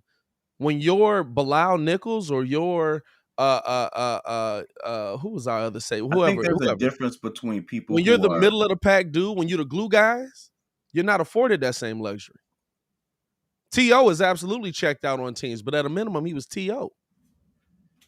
People still looking at T.O. Hey, look, T.O. got a tryout last year. T.O. is 48. what I'm saying is this: there's a big difference between, you're comparing those who are middle of the road. Maybe they had the talent to make the league, but they weren't the talent to be a standouts in the league. Right. And you're comparing those individuals to individuals who absolutely are the most talented men in the world at what they do, but maybe they don't reach their potential in a potential situation based off their coaching. And that's two different things. But you then have to wonder, if that person is absolutely the best in the world at what they do, amongst the best in the world, the upper echelon of the upper echelon, how much better would they have been in the right situation? No, And we a lot agree of there. times, those people who are they're always going to be good. No, look, Like realistically, we agree there. OBJ was midi for a good minute. We was like, okay, all he had was the catch. Like, yeah. he was midi for a good minute. Then all of a sudden, now he's in a situation. He goes to the Browns. That situation don't work out, right? But he's still OBJ, and a lot of times he checked out. Why? No, but we agree Because there. of the narratives and stuff like that. But then he gets in the right situation. Look at what he's doing. No, we agree there, but this is the thing. OBJ is afforded that luxury, right? Because he's OBJ, because you've seen him at his best. Jakeem Grant ain't. like that's the difference. That like there is Jakeem Grant for special teams is absolutely gonna get another what's the name? He's hey, one of the best. He's I'm one of the best returners in the league. I'm not saying, Statistically but what I'm saying is, like, I can find a dude that can punt return. Like, you know what I'm saying? Like, OBJ, you know why you put up with all the things that OBJ does and him getting fined on the sideline for wearing jewelry, and because OBJ is one of the best wide receivers in the NFL. And let's be honest, we all think Allen Robinson is going to leave here and absolutely be an impactful wide receiver for another team. Yep. He was just in a very bad situation here. I absolutely think Allen Robinson. I think Allen Robinson is on Aaron Rodgers' watch. I think Allen Robinson is gonna be like, "Hey, yo, A-Rod, where you go? Oh, you going out to San Fran? Guess I'm finna get on the beach shoes, baby, because I'm coming out there with you. Oh, you going to Denver? It's mile high in this mug. I'm bringing a kush." You know what I'm saying? Like, I absolutely think that Allen Robinson is going to get on another team with a good quarterback that is not developing, that is already in the right situation, and he's going to be like, "Hey, look, y'all, I can magically play football again." I just think that there's certain the way that you can bring up those narratives. The biggest thing that I take away from this is that, like, cause I heard everything that y'all said, but I watched the I Am Athlete pod, and the biggest thing Antonio Brown said, cause they did talk about checking out, but the biggest thing he said was, I didn't have the right vets around me. It didn't matter how good I was. At first, I technically didn't have the right vets around me. And two, it was about the teams basically trying to control the narrative. Because it was times that you feel me? Even B-Mar said it was a lot of times, people came up and they had bad seasons where, it might have looked like they checked out, and then this person said, "Well, B March isn't doing this. I'm concerned about this," and technically, that's not the case. They just even the one. Did you see the one where they had Hester on it? Oh yeah. And by the way, what is this Pac-Man Jones talk? I don't know what Pac-Man Jones talking about. Pac-Man Jones need to go somewhere. That man is out of his whole mind. But what? No, even a lot of times the thing we don't think about is, like, we think players are just put on the field and they should understand the system and the system's there. And a lot of times teams aren't built for the way that they season go. So who was my man that's on there with him? Not Chad, the other one. Was it LaShawn? Boy, you let him in right as he yawned. I did him all dirty, didn't I? Timed that up perfectly. He let that man. You are wild for that one, dog. Shout out to the super producer Joel Holt joining the line.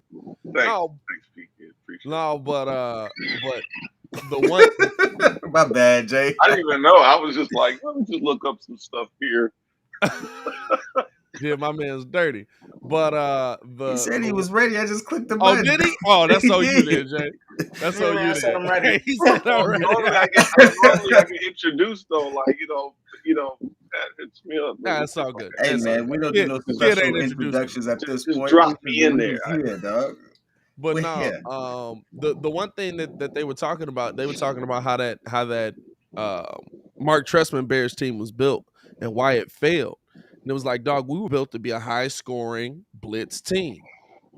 We weren't built to be dropping back in coverage and trying to hold on 4 or 5 seconds. We were built to be, hey, listen, we're going to be up so much, all we're going to do is pin our ears back and hit you.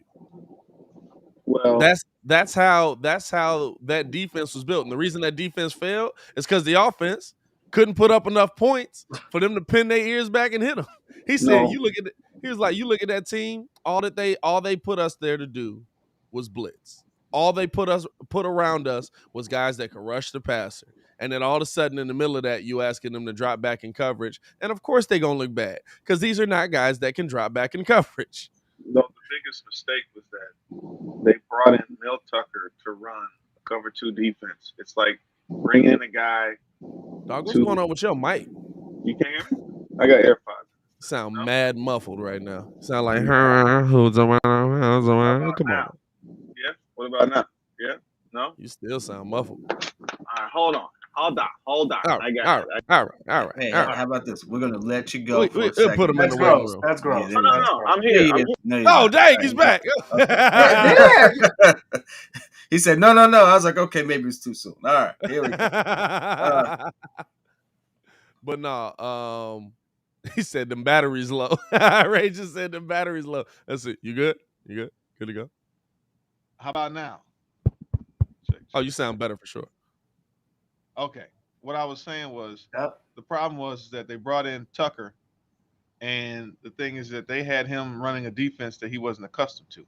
He wanted to run a cover 2. That's like bringing in a guy who normally speaks German. Now he's to teach Spanish. He didn't know that system because Emery messed up. Trestman actually had the offense decent, but it was just that that defense. It was an aging. You took over the Lovey's aging defense.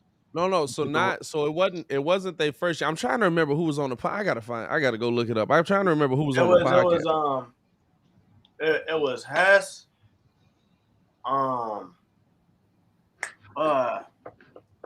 He was a former Bear. I know. He's a former Bear. He's a former Bear. I can't think of his name. He was on the team with B. Marshall Hess. Yeah. And I agree with I know. I've been saying that for years with what Perry just said. Josh McCown was killing on the offense, but Emery was in love and thought we needed to play Jay Cutler because Jay Cutler he was hurt half the year, and when that bump gets in there, especially against Cleveland, he couldn't run that offense for nothing. And then Emery gets this dude $127 million. Let me ask you this: so was Josh McCown a good quarterback? Josh McCown was the right quarterback for the right system. He was a dude. He was a system quarterback. He would have been the Rich Gannon of that time because that's really what happened. Trestman ran that offense that Gruden ran when Gannon was MVP back in the day. Mm-hmm. So he knew the system. He was perfect for that system. And the thing is, I gotta agree with Holt because Devin Hester absolutely said that. Brandon Marshall absolutely said that year, like they'll be in the quarterback room, they'll get out, him and Jay be talking, and then Brandon will be like, "All right, we trying to run this," and Jay's just like, "Yeah, whatever." I mean, yeah, Jay Cutler was a jerk, but I mean, we knew that. You know what I'm saying? Like we knew that. It's just the thing I say about that is like we look at a lot of these players, we look at a lot of these teams, and the reason we brought this up was looking at how the players on this team right now are going to fit, how they're afforded luxury. Did we just see guys check out, or is there still good talent on this team? I think there's good talent at your big positions. Quarterback, I think you got a wide receiver. I think you need another one, but I think you have at a minimum one. I think you've got 2 good running backs. I think you've got a good middle linebacker. I think you've got a good safety with the right defense in front of them. I think you've got a good DB. Man, you're saying we got a lot of good people. Yeah, but the problem is, They do. no, but this is the problem. I named 7 people out of 22 out of that need to be- 53. Oh, 22 See, starters. And you got to have See. at least you got to have at least 22 that are talented. This, And I named 7 They're there, people so on they all both have sides. talent, but it's like, are they being utilized correctly? Yeah, but And most people can't name more than 7 good people on a team. this is my I've asked. if your team is good, when the Bears were good, that 2008 defense, I can name you that defense. Hey, I asked the I can diehard name you. KC I can fan, name So you 11 Chris- people on that team. Yeah, on the the defensive side Cowboys- of the ball. The Cowboys sent like 13 people to the Pro Bowl. Yeah. like 1 year. Like when you're good, and I don't need you to be great. You know what I'm saying? That 2018 defense, 2018 defense was great because Kyle Fuller probably wasn't as great a player as he was paid to be. Right. But he played above his pay grade because the line in front of him was great. And the line in front of him was great, was built up of Khalil Mack, Akeem Hicks, and a bunch of role players that absolutely was getting the job done and getting to the quarterback. The DB on the other side of Kyle Fuller was what?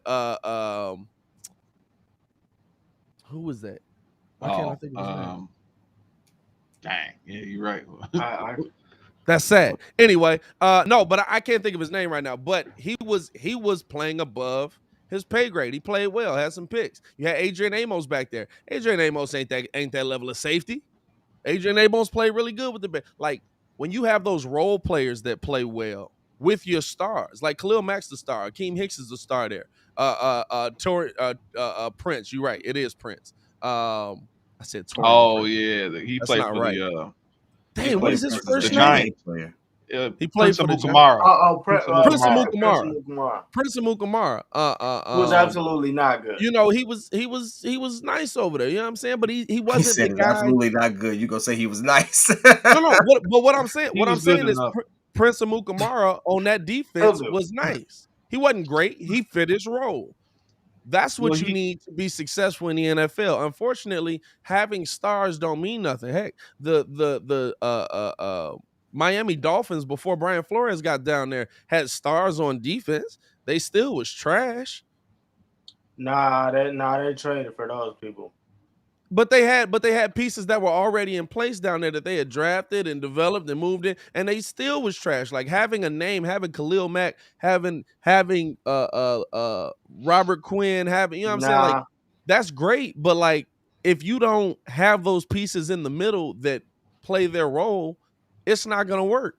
Alex Ogletree absolutely could have been a nice piece for this Bears team this season if the front 7 could get to the quarterback. Did he get hurt? No, he played most of the season. He played, you know what I'm saying? He made flashes in the early part of the season. Yeah, he was pretty much disappeared.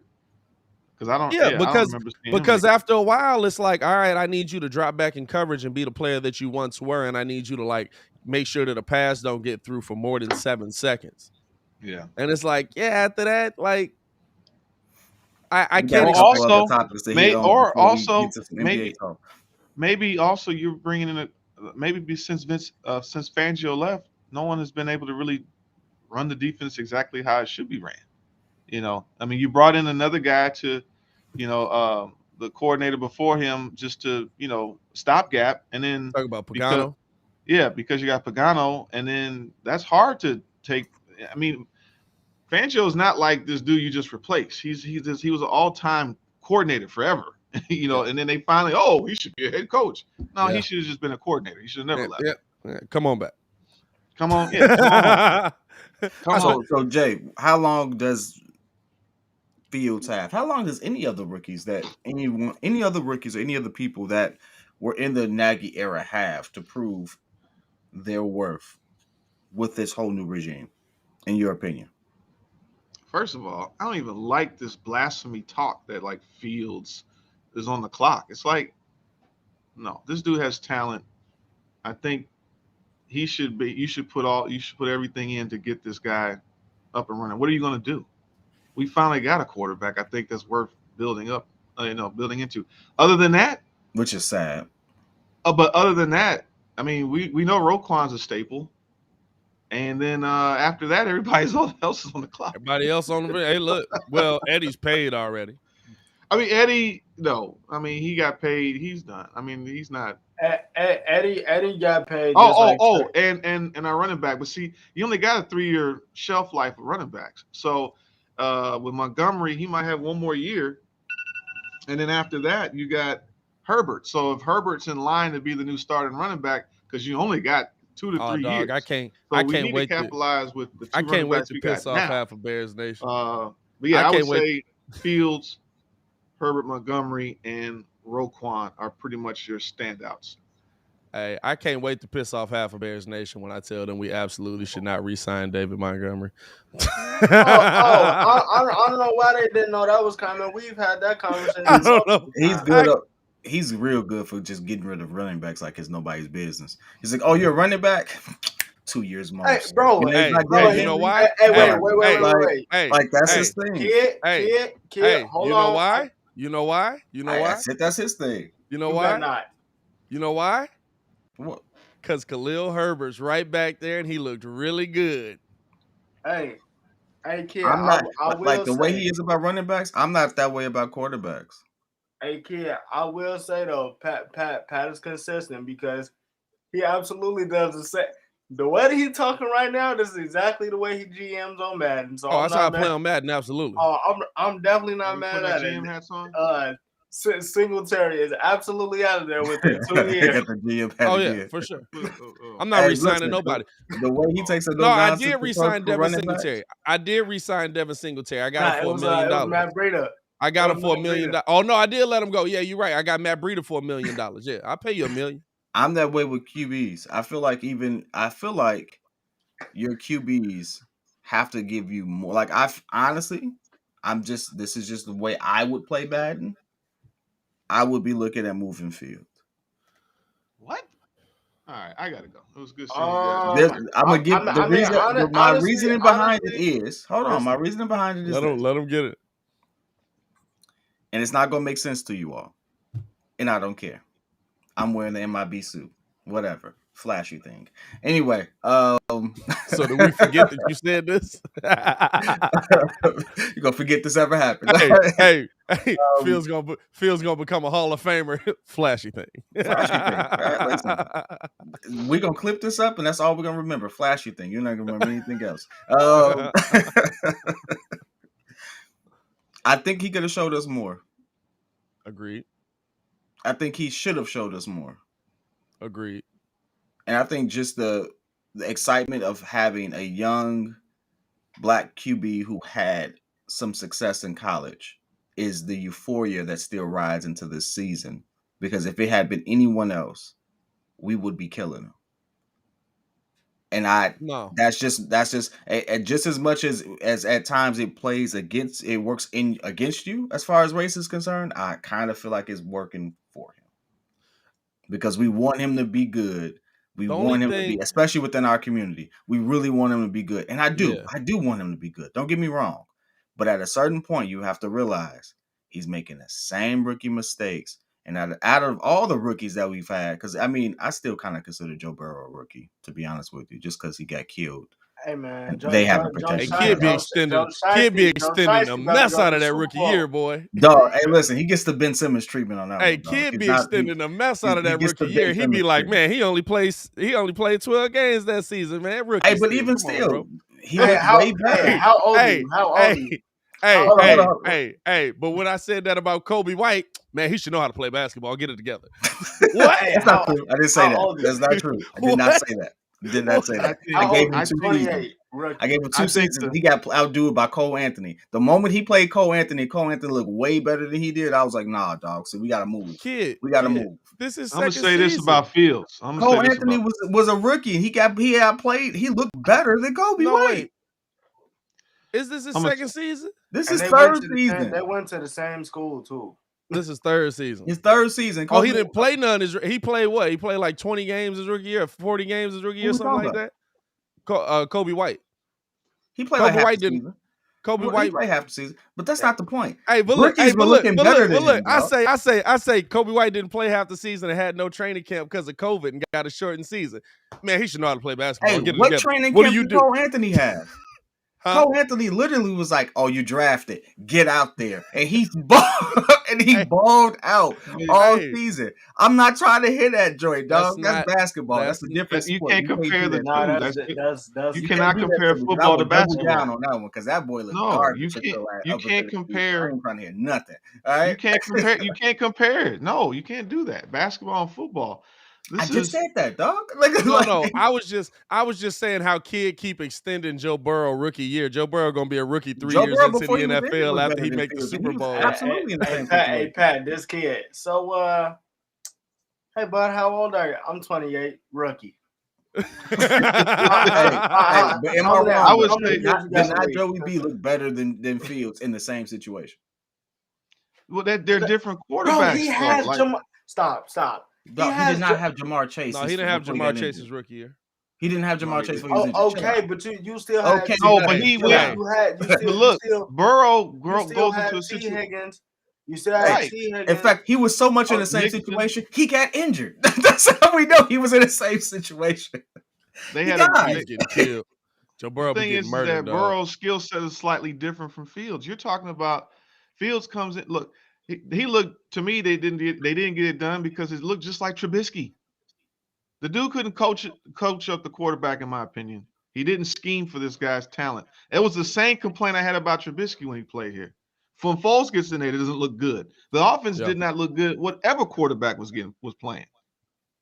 So I can't say that Fields is on the clock. The dude, first of all, we know that he has an arm. He has accuracy. His awareness is not that high yet. You can get the awareness. The talent that he has to throw the ball, Trubisky could not throw the ball deep. He had accuracy issues. And that's what he came in as. Trubisky comparison. It's a simple fact that, hey. So what I'm saying is that he's still on the clock because he's already wasted a year on his rookie contract. No, listen. He did not. I got it. So we sat here and reported that his coach literally was undermining him. Literally. Yeah, literally undermining him. Telling him these are free plays going out there, telling him to throw it up. And he's literally making him go out there and look trash. And you telling me that's on him? Look, I forgot about that. He lied in the post-game press conference. The post. I forgot about that. He lied. No. Listen, and he's Matt Nagy sat there and pulled your boy Garrett Cole, because you thought I forgot. You thought he pulled a Garrett Cole. He put a Garrett Cole in the press conference. Yo, so then so Justin said this. So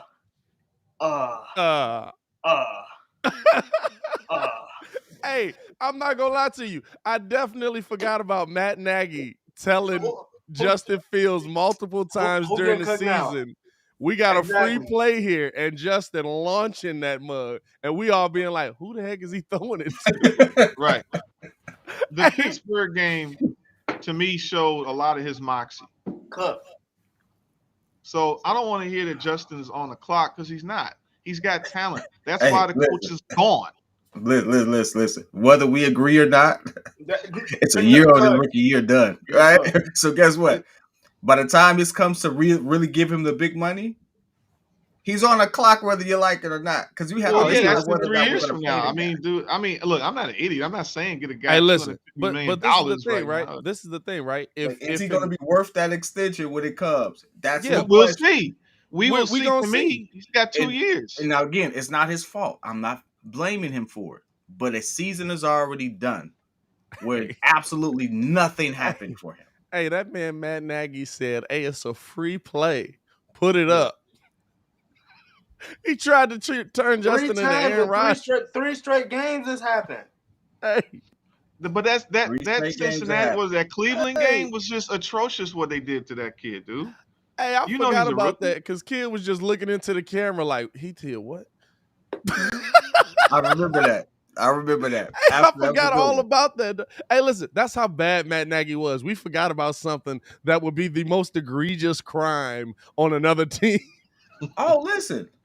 Egregious is I not like never Mike's speaking to comment. your number one receiver for 6 months. Egregious is not showing up to your QB, that actually have the exit interviews with your QB on the end of the season. Like, he had a whole history of being egregious that we all just swept under the rug and just made it seem like these players suck. Like, this is not about me being like, oh, I think Trubisky's good. Like, what I'm saying is the talent on our team was a whole lot better, and everyone was trashing the talent. And then at one point, I'm like, nah. I was one of the first people on this show specifically to say, nah, Matt Nagy got to go. Yeah. I was saying it well before everybody else. They was like, no, the talent sucks. I was like, nah, this is a coaching issue. Hey, but now it comes out, it's a coaching issue, and everyone wants to sit there and say, oh, nah, but this. No, it's not no but. On several different levels, your coach effed up across the board, and it showed, and it's coming out. So at this point, he's actually ruined some careers already, and he's wasted a year on a new career. Right. Which absolutely impacts him. So he's on the clock whether or not we like it or not. I mean, clearly if he doesn't get it going in the next 2 seasons, that fourth season, we're not going to look at re-signing him. We're going to be looking at moving on. Yeah, that's only 2 seasons from now. It takes more than 2 seasons to fully develop a QB. But this is the thing, right? Within most quarterbacks aren't developing after that. You don't see twos in current NFL that are 6 seasons in, and all of a sudden, hey, this dude can play quarterback again. They usually become the perennial backup. Like that's just how. Like even Ryan Tannehill. Like Ryan Tannehill had a year. He was hype. Oh, Ryan Tannehill, he's got it. What Ryan Tannehill doing that playoff? Exactly what Ryan Tannehill did in every playoff game leading up to that mug. 100 in the chat, by the way. Over 100 in the chat. No, it ain't. Hey. Don't get me hyped like that. No. It wasn't over 100 in the chat. Jay Crit, you absolutely can ruin a career if you're still playing. That's absolutely cap. You can line, but you can absolutely ruin a career in the first couple of years, build up a narrative, and that person never be able to recover and have the same opportunities. Yes, you can. I'm not silly enough to say, like, okay, Justin Fields, I think he has the talent. Can he be coached and put in the proper situation to allow him to flourish? I think he can. It's no different from Lamar Jackson. It's no different, even with Tannehill. He couldn't run the offense that worked, but he ran an offense that worked for him over there in Tennessee. I got a question. Specifically for P.kidd, because we on this topic. Steve-O, you're right, by the way. So the Jaguars move on from their head coach. Bears move on from theirs. Speaking to the mic. The Jaguars move on. Can y'all hear me? Yeah, we hear you. Oh, okay. The Jaguars move on from their head coach. Bears move on from theirs. Who's going to be better when their contract is up? Trevor or Justin? Whoever got the best system to flourish with the right team. I mean, because to be honest, they both look bad. They both look bad, but I'm gonna be honest with you. Play. They both gonna be good. They both gonna be good. They both struggle. They're both in, like, you gotta. Now I'll say this, like Joel said, it depends on their system. I have less faith in what Jacksonville has done because Shad Khan is very, like, reactionary. So he'll meet somebody that'll come in and be like, man, Trevor Lawrence, pretty cool dude. And he'll be like, you think he's a cool dude? Very good, very good. Let's get you in here. You know what I'm saying? Like, that team was gutted too. They forced that team to be bad. Like when you force your team to be bad, and it's like Olin Kreutz said, the problem is not your quarterback more times than not. The problem is the dudes that are standing in front of him. There's usually a reason why your quarterback sucks. Now, sometimes your quarterback just sucks, but very rarely do you look at a quarterback and be like, oh, brother, this guy stinks, when he's got a top 10 offensive line standing in front of him. Most of the most of the best backups that go on to other teams because they were backups and they get a big contract because we saw that flash. Listen, Jimmy G looked great under the Patriots. Jimmy G was super efficient, dotting it up, wasn't making a lot of mistakes. Jimmy G was standing behind one of the best offensive lines of football that was built to protect Tom Brady. Jimmy G had nothing but time to sit back there and be like, he's not open. He's not open. He's He not could open. camp out in There it that is. bad boy and build a Wait, whole camping. robot. Hey, He ran, but that offense, Hey, that Jimmy G was scheme- like, he's not. Let me pour a drink here real quick. He's not open. He's Hey, in Jimmy G a style. lot of guys with the look good in suit. that. Who's the guy that was on that? Who was the black Jacoby quarterback? Jacoby Brissett. A lot of guys look On good. top, a great other- offensive line makes you look great. The Who- Bears' problem is the Bears have always thought, we got to find a quarterback. We got to find a quarterback. We got to find a quarterback. When in reality, we've seen the mid-level quarterbacks in the NFL. Heck, Ryan Tannehill, when he was on that exact same team that Tom Brady took to the Super Bowl, not added a few different pieces in there, but for the most part, a lot of those pieces were there. Godwin was there. You mean Jameis Winston? No, Ryan Tannehill after Jameis left. Ryan Tannehill never played for the Or He never before played for Jameis Tampa. left. Ryan Tannehill definitely played in Tampa. Because he was Ryan Tannehill, he played in Miami. No, he played He in ain't playing- Miami, he ain't dog. playing Tampa, bro. Ryan Tannehill. Not Ryan Tannehill, my bad. I said Ryan Tannehill. What's the other Ryan? Great beard. Mike Glennon. No, great no, beard. no, Ryan Fitzpatrick. Ryan Fitzpatrick. My bad. I'm That's my like, bad. dog. That's my bad. Hey, When listen, Ryan- he's gonna when- stand on that too. I was about to say, good lord. Yeah, he No, was no, down. no. When Ryan, No, it was Ryan. It was Ryan. it's a Ryan kind of day. When Ryan Fitzpatrick played in Tampa Ryan- with a similar team, he was successful. Good offensive line, good protection, nice running game, couple of wide receivers. He was successful. Jameis Winston, even though he threw 30 of them things the wrong direction, threw 30 touchdowns and 5,000 yards because he could stand back there and make decisions. Now, listen, he was making the wrong decisions. Yeah. Hey, It makes you listen, wonder how many Jimmy got the touchdowns he would have contract. had that season had he not thrown 30 picks. Hey, I'm not gonna lie to y'all. I wish we was recording at that moment, seeing Kidd's reaction, because he was standing on like, man, no, like 15 of them things at a minimum had to be like tip passes or something like that. Man, he watched all 30 God, of them though, interceptions. I battled through it. It's a good 11 of those INTs that was not his fault. But the rest of them joints was so bad. I'm trying to tell you, he threw that bad boy in the air. I remember the play. I recorded it. He threw that thing in the air. I was like, oh, this got to be a good pass. It got to be somewhere in the goddamn vicinity of this pass. Dog, it was not one jersey if he is. Like, he literally, like, the safety was just like, like he's like, Hey, like, hey, this was the thing, dog. This was the thing when Kidd was watching the play, dog, that had me dying. Because he was oh, like, God. he was so focused on the play. He was like, fam. And like when it researched that play and watched it from different angles, he was like, it really was nobody Dog. there. Like, This who was he dude had throwing? nobody But, in the but I area say all that to multiple say, like, times, dog. Justin Fields and Trevor Lawrence's success is going to be built off of if they can stand up. Oh, man. There's some dudes that are next level. Joe Burrow's a next level quarterback. Joe Burrow with protection is probably the best quarterback in the NFL. Yeah, that's a problem.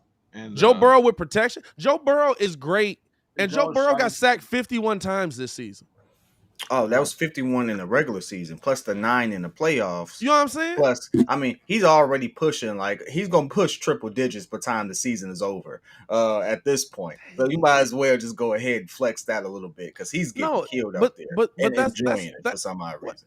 hey, listen, if he hit triple digits, dog, that means he getting sacked 40 times in the next Dog, game, dog. He's He going ain't to getting be in through the that one. 90s by the time the playoffs is on if he goes far. If they make it to the Super Bowl, I'm guaranteeing he's been sacked like 92 times this season. Hey, This they- is they what but might. people seem to keep forgetting that we also have to take in consideration our environment. Like, Yeah.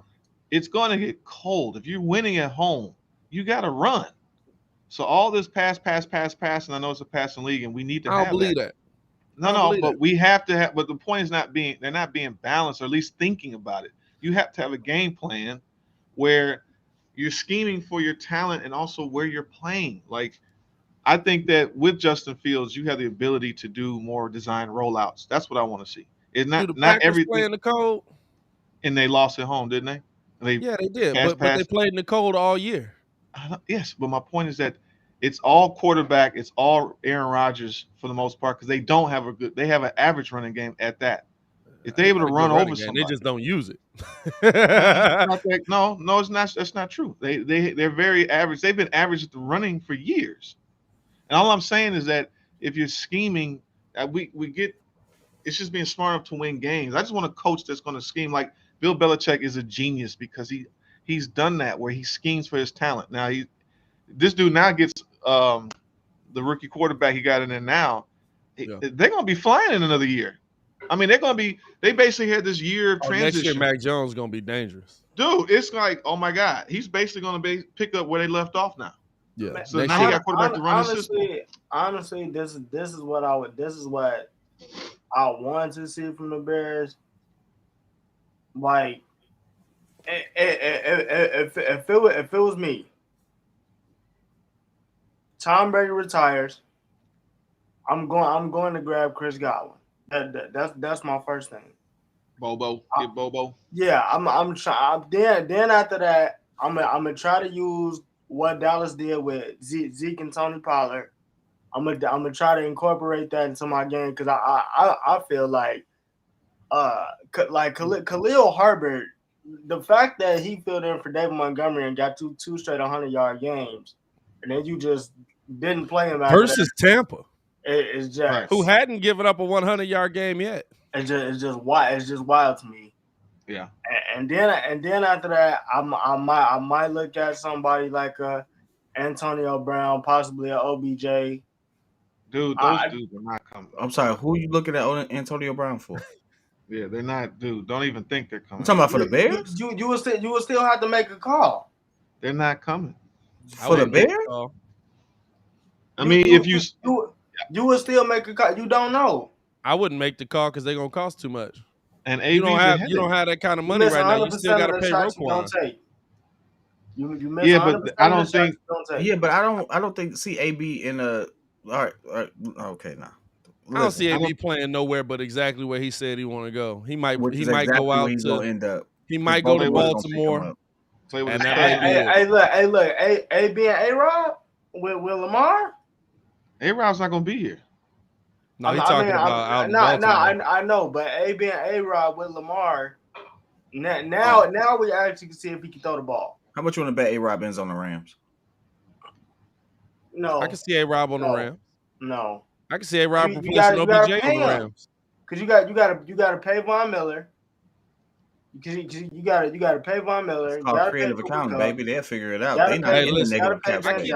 I keep telling y'all be cracking me up. Y'all be cracking me up with these like $18 million deals and stuff like that where they be like, they're not going to make it work. Be like, listen, it's the NFL. They're going to move some money around. They can make that work. Now, the team that's not going to make anything work is the Saints. $46 million? That's why the Saints is not making anything work. Not slick. They got to fire like half their team to make it work.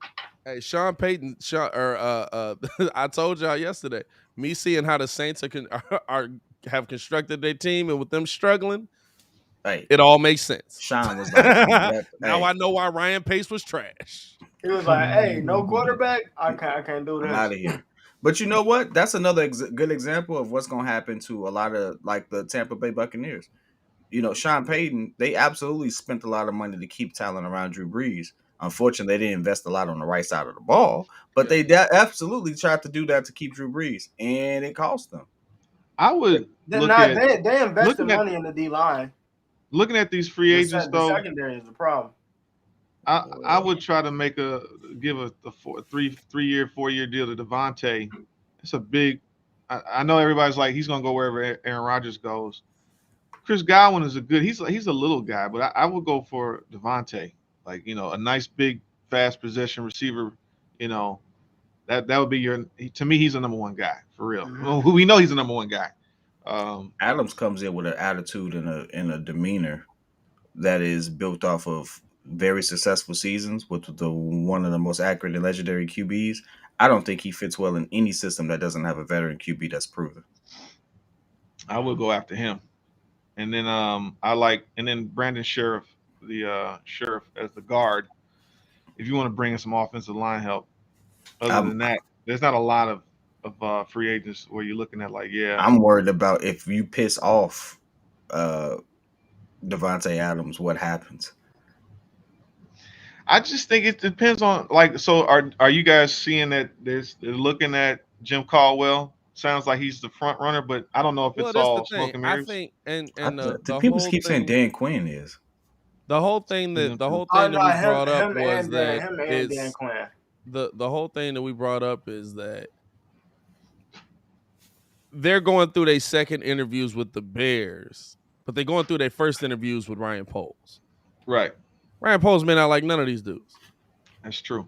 He may like, and I'm not gonna lie to you. I looked at Jim Caldwell's resume. I looked a little bit deeper into it. I ain't gonna lie to you. I like what Jim Caldwell brings. Jim Yeah, Caldwell kind of Caldwell. old, kind of Yeah, old. You know what I'm saying? But Kinda. kind of old. You know, he is almost old. Like 70. Hey, that's the Jay. problem. How do you? Huh? He could Oh, be your dad, Jay. okay. You know what I'm That's saying? what he My is. dad He could is be.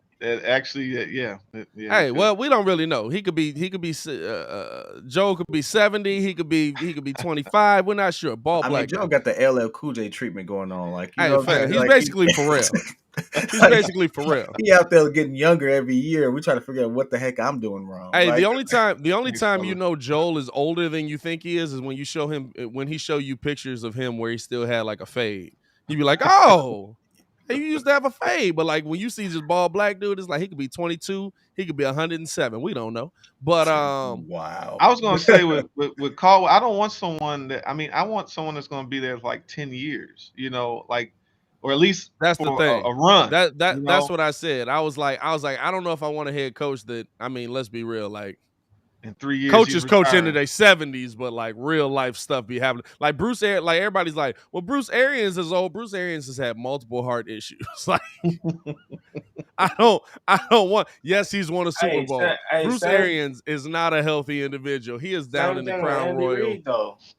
You said what? Hey, I said the same thing with Andy Reid. Andy Reid won the Super Bowl and almost had a heart attack. They had to take that man off the field. Hey, listen, But I get that though, but Andy Reid has also like been there for what 8 years, 13 9 years years. already. Is it? Got to Is be it almost 10 years. over 10? I think it is. You know what? When you look at No. who's winning, but look who's all winning. Old guys: Belichick, Sean Payton, Arians. Yeah. I mean, you got a lot of dudes. They got some young guys, but they're like kind of flaming out. It's How old is experience. Bruce? Arians is like, I don't know, late 50s, maybe. I'll check. Hey, You know, Sean Payton for him to only be 58 looks older. A lot but older. I mean, still, that's still. I mean, I'd rather be if I'm getting a coach that's in my late 30s or early 40s, and he's coaching for 10 plus years. I mean, Tomlin's what? Tomlin is about 40 plus, but he's had sustained success for a long time. It's Bruce you know, Arians is 69. yeah, there you go. Yeah. Nice. Yeah, Oh, I told you Bruce Arians was up there. Pete Carroll, he's old. Carroll That dude's upstairs. almost Pete 70. Carroll's on death's door. I don't care what nobody say. I'm just sorry. saying, like You a know lot of what? Why you times. do my man's like that though? Jesus. And you want Yeah, to bring him Pete to Carroll is Chicago. 70. It's not gonna work. It's not gonna work. I mean, but You worry about Jim Caldwell, but you wanted Pete Carroll. What's going on, Pat? a lot of guys. I mean, you even back in the days of the Marv Alberts, Pete Carroll too hyped up on all that old NFL medicine to die. That's what that is. Hey, he's hopped up on Mountain Dew. He still start every day with just reaching into a handful of pills, popping them in his mouth, and going to work. It's like, what all was in that, Pete? I don't know. B12, Toradol. a nice All little right, you all, concoction. I have an 8 to hop on, but I got to leave you all with this question. Let's do it. With us now, we got to shift into some Bulls because if Let's we shift don't, some we'll NBA. be talking about football forever, right? So you go put on the other GM hat real quick. There you go. He There took you the go. sticker off too. Look at that. With another major injury. What is up with these wardrobe changes, bro? Hey man, listen, that's Flair for the show, Batman, man. dog. What do you want me to do? What do you want But me to with another major injury, with DJJ down for 6 to 8 weeks, which puts us right at playoff time, are we now forced to make some trades? Hey, No, I think you're or pick Mike, up quoting some your Mike, pieces teammates. at Mike. So it's the only end of the one buyout. trade you make. At first, I took we could just wait because we actually have enough talent. We're just not healthy. But now it's like, well, our playoffs may be in jeopardy. So who you trading? Hey, I'm not saying that we. I'm just. Hey, It's a this the question I'm thing. throwing out there. Mike Davidson is right though. I will say this: we don't have enough gum in the city for Pete Carroll and Billy Donovan. it's not enough bubble gum in the city for both of them to be here. That's a fact. Yeah, it is. I mean, one of them, you feel me? They get one gum endorsement. Another one get another How gum do they not endorsement. have If a Billy gum D don't get endorsement? a gum endorsement by the end of the season, Bro, Shout did out you to hear a Fanduel. him? bunch of Did you companies have hear wasted him? the opportunity. Did you hear him after they almost blew that game? He was just It was yeah, and horrible. He was we got to all be in our better ear. defensively. I was like, he is pissed right now. All right, kid. Well, I'll let you later, man. Stay safe out there. All right, bro. All right, man. All right, man. Appreciate you for pulling up. No, it's when I look at this Bulls team, like, do they have to make moves because they've gotten so depleted? To me, the question is, who you moving? Yeah, who you gonna get rid of? Like you're not gonna move Troy Brown. You're not gonna move like at this point you almost can't move Kobe White because unless you're getting a guard back in the deal, and you're not gonna get two players for Kobe White. It's There's not, Kobe White and P. Will are the two pieces you can possibly trade. and I mean there's not really a move in play, and you see the Bulls are trying to move on. They're trying to get Jeremy Grant in the building. It seems like the Bulls are pushing hard for that without giving up P. Will. They want to get Jeremy Grant in here without giving up P. Will, which could be interesting moving forward. I mean, we're talking He's a about scorer. maybe having a year where P. Will finishes this season coming off of the bench, going into the playoffs, coming into next season. You know what I'm saying?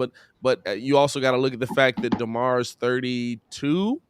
Yeah. So you probably got a solid 2 seasons of him, maybe 3, before Maybe you're 3. looking to, you know what I'm saying? So maybe it's a situation where, hey, P. Will, we want you to come off the bench here. We want you to play the backup, small forward, grow into your role, blah blah blah. I don't know if that's the route they go, but I just don't see a move trade wise that the Bulls can make that's going to work out. I just don't. I don't like we value these pieces way more than other teams do. Like Muggs was saying, throw P. Will in the deal. Apparently Detroit really values P. Will, but they were saying throw P. Will in the deal. Throw uh uh um Troy Brown in the deal, throw Derrick Jones in the deal, and it's like, fam, y'all realize these are names that are nice for us, but these are not names that teams are looking to pick up long term. Especially these teams that are trying to rebuild. Especially these teams like right now with what Detroit is doing. Why in the heck would Detroit want somebody that's not a 20-year-old? You know what I'm saying? Like they want young dudes. But what the route Indiana's going? Oh, let's go get Miles Turner. Well, okay. Well, then you're giving up Kobe White. Now you're short at the guard play again. Now you don't have somebody that can step in there. Now you're looking. Now you re-signing Devon Dotson. You know what I'm saying? Yeah, like I'm okay with Turner because you got an all-star defender, big man that lets Vooch get off more, in my opinion. You know what? So The numbers don't say that though. Miles Turner Houseway. Miles Turner really ain't a crazy great rebounder. Uh-huh. And he's really not a crazy great defender. Now maybe it's the system that he's in. Like he's really good. I'm not taking it away from him, but like maybe it's the system that he's in. But I mean, his numbers are just like they nice. Mm-hmm. And when I watch him play, it kind of tells me exactly what the numbers say. Like, oh, he's nice. Mm-hmm. I'm not giving up nothing crazy for him. I'll say this though, like we might just have to suck it up. The AK, Acme has built their team and has their vision of what they want. So if these guys, it's just like Golden State, like the guys got hurt. Are you going to trade and move your foundational pieces because we got to do this, got to do that, or you just got to wait for them to get back? Yeah. And we have 4 really good players that they brought in, and you have a nice bench, and you might have to just, we have to suck it up because unless you're going to gut, like I said, the only pieces to move would be Kobe White and Patrick Williams. But Is Williams going to grow into this other player that solidifies the starting five? You know, because we're still waiting on him to Well, still kind of grow. is I he going to think grow into it within the next 2 Year. years? You know what I'm Yeah. saying? Like he's got to be that player at a minimum, maybe not by playoff time, but coming into next year, he's got to be that player. Like Right. if not, you wasted his value on possibly getting Jeremy Grant. You wait, and maybe it's worth it. Maybe the juice is worth the squeeze. Maybe, but to me, like, and maybe bringing in Ayo Dosunmu makes it easier to palate. But to me, that if you missed on P. Will, that's a big miss. That was the 4th pick in the draft. That's a big miss. The one thing, I will say is that, you know, I'm kind of with Holt, but for a different reason, I feel like a lot of people got hurt for y'all at the wrong time. Like so it's like now you're kind of forced to not trade because it's like Derrick Jones Jr. is out for 6-8 weeks. Zoe's out. You already said AK's not coming off P. Will, but it's like, okay, well, what really is what really is Kobe White's trade value? I think that's the biggest point to it, where it's like, all right, do we have just enough to trade Kobe White and Troy Brown Jr. for a Jeremy Grant? Because I mean, if you don't, I think it's some losses coming until playoff time, and you guys are gonna drop, and that's just the way it's gonna be. And then now you kind of got to talk about matchups after that. I mean, I'll say this, right? The Bulls are in a good part of their schedule for these injuries to happen. The problem is, like we say, it's 6 to 8 weeks. But right now we got the Raptors tonight, Spurs, Blazers, Magic, Raptors again, Pacers. You got the Sixers, Suns, Hornets, T-Wolves, but then Thunder, Spurs, Kings, Hawks, Grizzlies, Miami, Hawks. But you know what I'm saying? Like, it's very up and down. Like, we had a lot of like back to back to back, like smack, smack, smack, smack, smack. Where in this situation, you're getting teams in there that you should be able to beat coming towards your end of the season. Now, the very end of the season, like April, I would hope we got those guys back, because April's gonna be tough. May is very up and down, or my bad. March is very up and down. You know, Hawks, Bucks, Sixers, Pistons, Cavs, Kings, Jazz. So no, March is tough. March is a tough schedule. March is probably where we get hit the hardest at. Mm-hmm. I would say for me, I would say that they will have to get the pieces back at least around the middle of March, because you don't want to get the pieces back going into April, because now we really revving up for the playoffs. Well, and that's what you know what I'm saying. Like, that's what I'm saying. Like, I'm not as worried about the Bulls being hurt right now, because I feel like, listen, you still got Zach, you've still got DeMar, you've still got Vooch, you've still got a lot of pieces in place that can make things happen for this team. Your bench is a little bit depleted, which is absolutely going to cause you to lose some of these games. But you still have a lot of pieces in place, and the young pieces you're getting in place are absolutely moving in the right direction. Like, Ayo is continued to be successful. Kobe White, a little bit up and down recently, but at a minimum, he seems like he's kind of got his scoring tip going the right direction. A little bit down lately as of recent, but he got it going in the right direction. So he got that value built. Like, my thing is, what move are you gonna make that's going to put you in a better situation? Does Jeremy Grant put you in a better situation? Jeremy Grant's like 5 rebounds a game. Well, he's a scorer. What does he do? Let's look up his numbers. Do we need a score? I'm saying, well, you got to score points. I mean, but yeah, is he also? But a I good mean, right defender? He's a now good basketball player. right now we have Zach back, we have DeMar back. You would hope Vooch can get a little bit more consistent, but Vooch absolutely could put up 20, 25 for you. You know what I'm saying? Like, do I need a score or do I need somebody that's just going to get the job done to help Vooch rebounding wise? And maybe he can do that. Maybe Jeremy Grant can do that. Maybe he can get down there and help him. But like, to me, like, does even that move? I think that's where P. Will comes in. That's because we got robbed of him this year. He's not allowing Vooch to kind of. Vooch has to do too much. We got 3 scores. Yeah. So to me, it's more about filling that gap that in the 4 spot, or making, Vooch the 4 and we get a center, or vice versa. You know, Right. that's the real weakness to me. Other than that, so it's the fact that Will is out. So we need to see. We got to wait. So, and I think that they believe in him, which is why they took him with the 4th pick over. Who was the guy? I mean, that was the guy. Obi Toppin and Denny Avdia is trash. I'm not gonna lie to you. And the guy, let's get Denny, bro. Let's get Denny. I'm not letting y'all. Hey, kid be like, that's the one time I was wrong. I'll be like, you're wrong on that, but you absolutely wrong on that one. You know what I'm saying? Like, it's an interesting topic to bring up because you have to weigh, is it worth it? Because you're probably sending another bench piece. You're probably sending another you're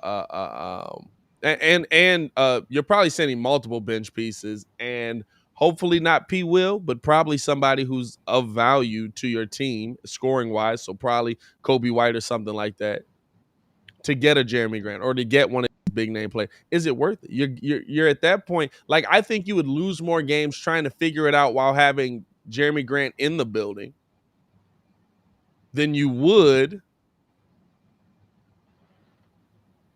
if you just continued going down the path you're on.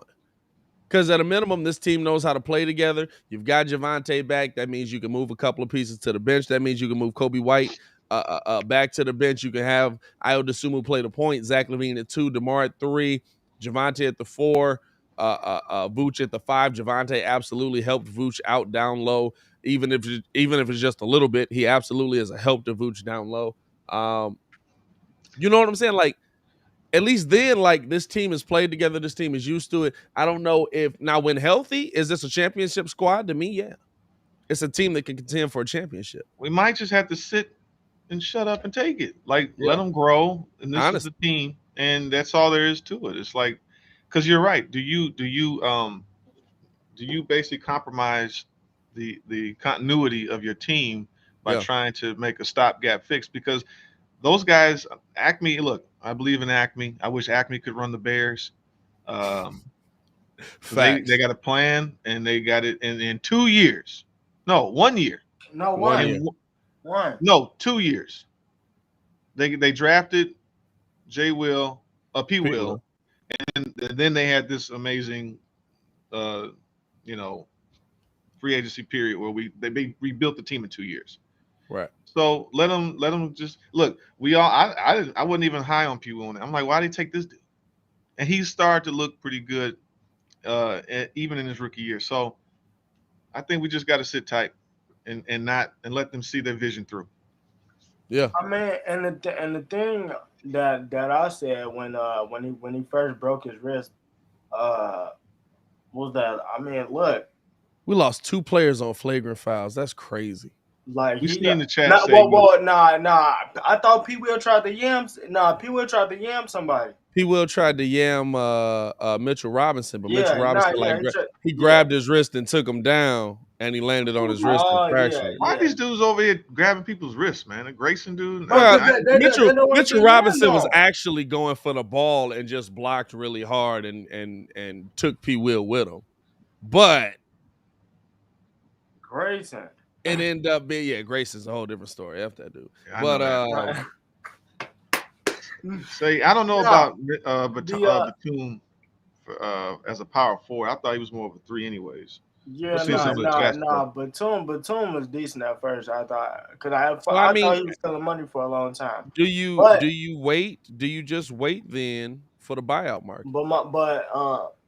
I mean, That's what Say over there saying. I do because it's still people on the buyout market. But the one thing I wanted to say about P. Will, like Thugs. before he broke before he broke his wrist. Yeah. Before he broke his wrist. Zach LaVine said he was down there with the USA select team. Like he saw how everybody worked. He was we only got a 3-5 game sample size before 5 games. I'm pretty sure when he gets back, he's going to put the work in. The only thing is right now, people feel like the Bulls have an accelerated timeline because they can possibly get to the Eastern Conference Finals or go to the finals. Yeah.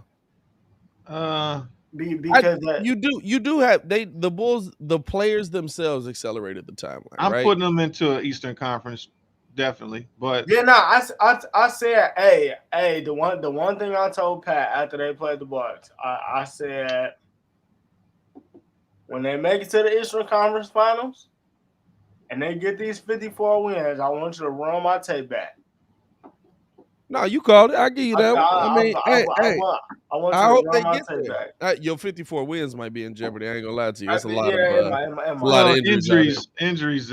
That's on injuries. Yeah, but that's on injuries. But yeah, it's a lot of injuries out here. But I think that to me, like the biggest thing now is how do you position this team to stay in playoff contention? Because it's not like 1 through 8 is separated by a vast gap. Well, you know what I'm saying? You lose a couple of games here and there in a row like the Bulls did. Now the Bulls did enough. The Bulls had built up enough of a cushion when they were in first to stay in first. But I mean, Toronto is 6 games back out of first place. They're 5 games behind you. That may seem like a lot when you're at the end of the season, but when we still ain't hit the All-Star break, that ain't a lot. That ain't a lot. Robert Schwartz says, what do you think about Kevin Love to buy out? If Kevin Love get bought out, I would love Kevin Love. Not getting bought out. He's not getting bought out. Yeah, from what I heard, he doesn't want to be there. He wants all his money. Now, I will say, he said, y'all can buy me out for this full check. I will say, with the way it's looking, and we talked about this with everybody that's being out 6 to 8 weeks.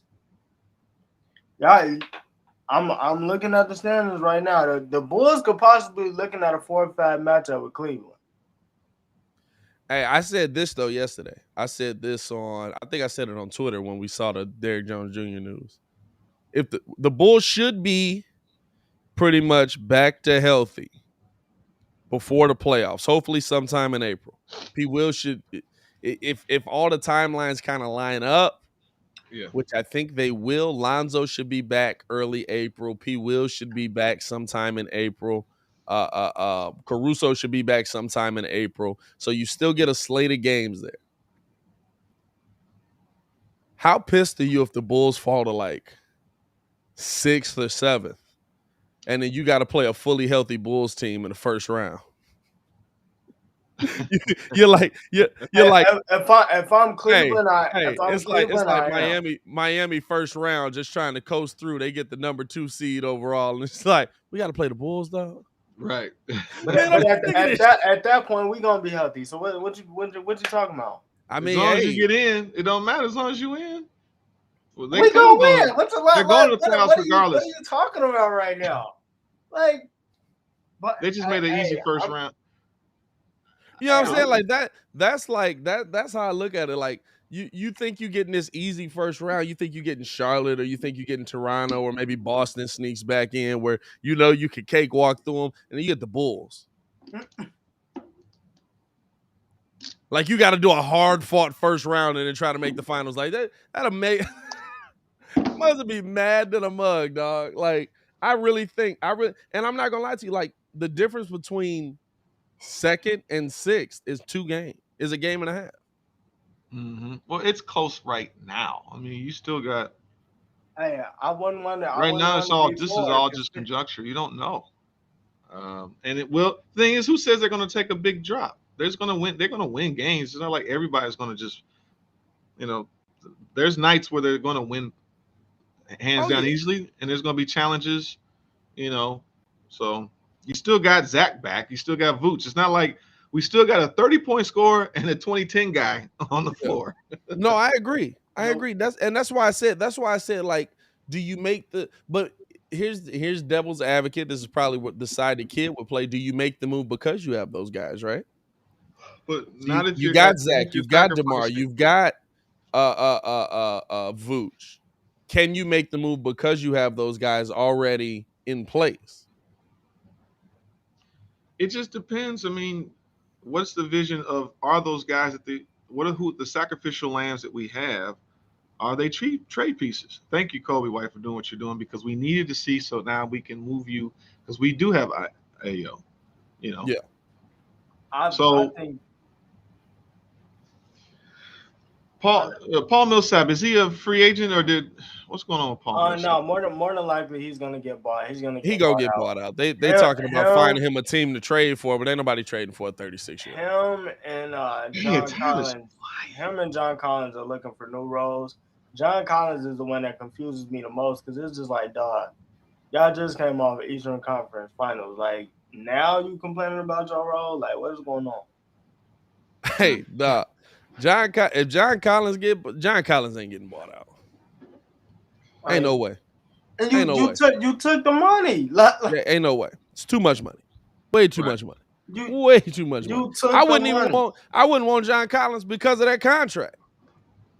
Like, y'all got to understand. Like, I get we can go into our bird rights to pay Zach LaVine the money that he's owed, but you don't want to go that far into it. My thing is this, though. This is what I'll never understand. Like, if you don't like your role on the team, why do you sign a rookie extension? Why do you even sign an extension, period, if you don't like the role? Like, I'm pretty sure you got other endorsements. Yeah. So it's like, once you play that first year, don't come out and complain to me about, man, I'm looking for a new because his agent, the agent probably told him to do it. The money's there. You've seen the numbers. Yeah, I mean, you know, I don't know who John Collins is with, but like, you can't sign for the money and then talk about, man, I'm confused about my role now. Like, why would you be surprised? This generation does all kind of stuff they want to do. Like, you just like. He literally just signed the bread. It's interesting because, like, we were talking about this yesterday. We were talking about how does the NBA double down and like make it so that players stick with their teams and can't force their way out of contracts, and maybe not to the point where you can't get traded, but to the point where I'm not going to show up to play, or I'm gonna show up, but I'm just gonna play very mediocre. I'm gonna play very subpar, which is what we saw James Harden do down in Houston. I think that's going to be the biggest problem going to the next CBA. We kind of had that conversation yesterday because I think that there's going to be an issue with where teams, where the coaches, it's going to be collusion, absolutely. But where the coaches where the owners come together and say, we're not offering you anything more than a 2-year deal. We're not offering you anything over $50 million because we don't know if you're going to be here. I really think we're going to start seeing contracts get done like baseball in the NBA, and all of a sudden the players are going to have a fit about it because, you're taking away our freedoms, and actually we're giving you more freedom. You don't want to be here after 2 years? Bye. Guaranteed contracts, man. That's cats be putting it on cruise control. Because Cause now it was an article out there on Bleacher Report talking about James possibly thinking about leaving, going to Philly. Fam, I saw that. I was confused. It does seem like I'm not mad at that because I get that. Kyrie, you in limbo about Kyrie. You feel what I'm saying? It's really no defense being played. You know what I'm saying? And but he's the main one not playing the defense. which you right, but like it's Daryl Morey, so you know. I mean, this is my thing, right? I get it, but like, why aren't you throwing your hissy fit now? You want to get out of there like you wanted to get out of Houston. Why aren't you throwing your hissy fit now? Why is it now that everything is kumbaya and it's all kosher and we gonna ride this season out? Because you got a shot at the championship if Kevin Durant comes back. You know what I'm saying? Like I don't like trying to force your way out or just I'm a test free agency and stuff like that. You know what I'm saying? Like, I don't know. Now we'll say this: Ben Simmons, Kyrie, and KD. Yeah. Ben Simmons is not a winner. What are you talking about? Ben Simmons ain't winning nothing. I like Ben Simmons for defense. That's about it. Yeah, I mean, yeah, defensively. I like him defensively. I like his court vision. And with KD and Kyrie, maybe. Because they both can score, but yeah, I mean, I ain't tripping. Shout out to Don Burr. Don Burr is. He said Detroit versus everybody. Bears just hired Lil Bow Wow for GM. I got he do look like him a little bit, though. Lil Bow Wow, you just don't know the way you move so fast across the floor. I hope you fix up the Bears every time you hear it. No, just playing. Ryan Poles looks like Lil Bow Wow. A little bit.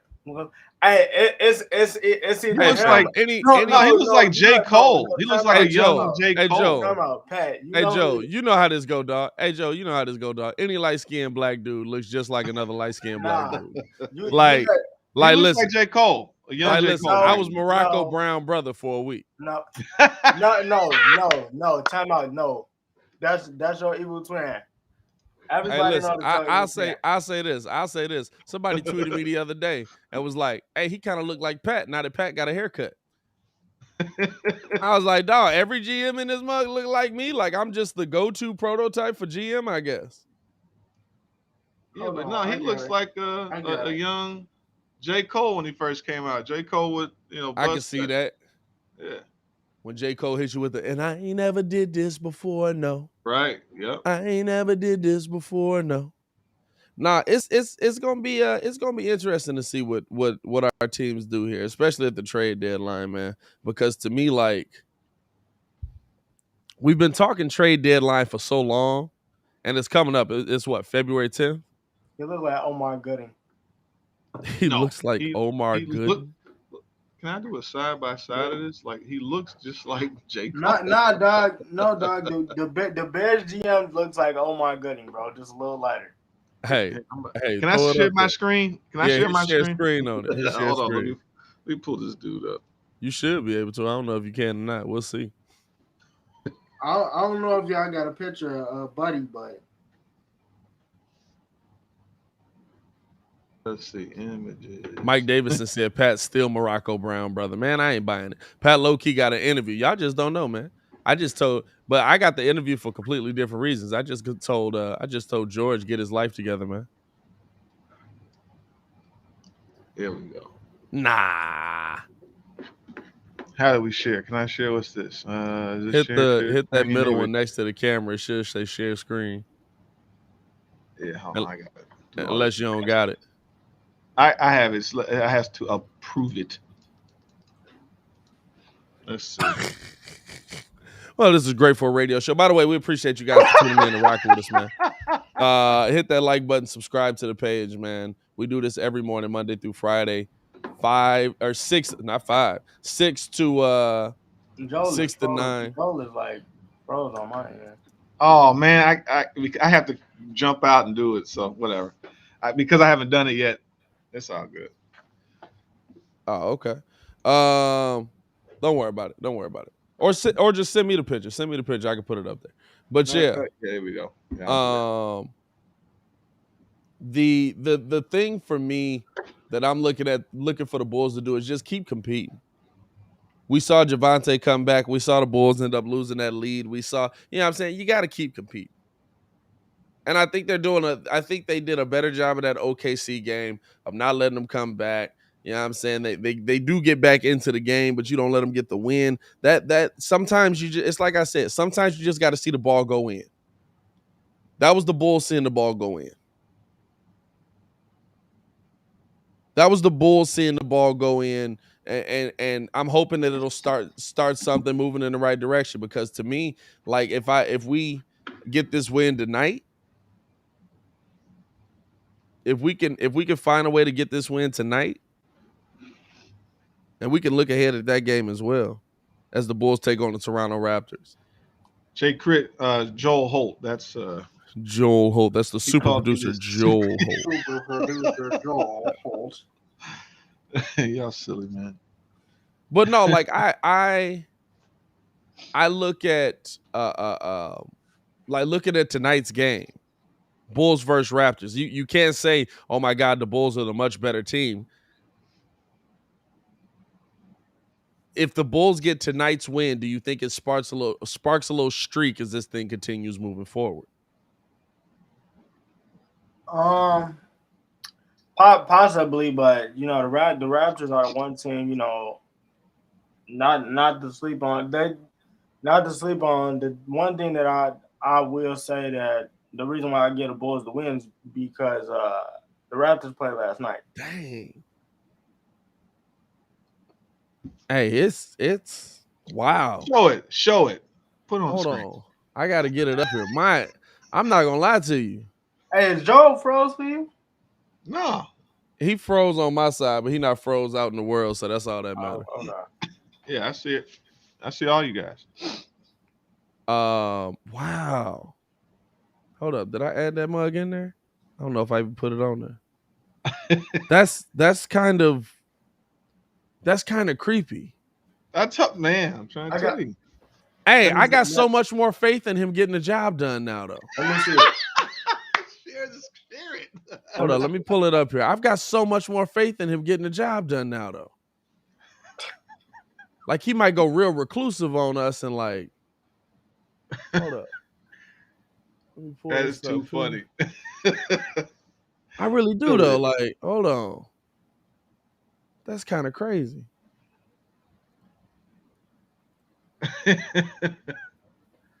Yeah, but I think we just gotta suck it up for this year. Yeah, tell me them dudes don't look alike. Dog. Come on, man.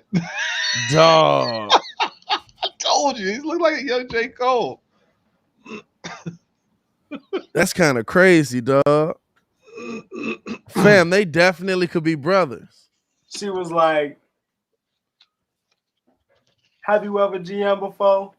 I ain't never GM before. I ain't never did this before, no. I ain't never did this before, no. Have you ever GM before? I told her, yeah. No one knows, friend. Have you been a team, yeah? I see you, Jay. Hey, you know, look, everybody love Jay Chris loving my GM hat as I have to sit here, you know, ponder over decisions. Dog. I see you, Vernell. Hey, I hear that we talked about that yesterday. With you know, Paul said if I can't pick, you know, my coach, I'm getting on the plane and I'm gone. So, you know, hallelujah. This guy wants to make decisions. Let's see what he do. Fam, that is crazy, bro. Our GM is J. Cole. Our polls. Our polls. Our polls. Yeah. Yo.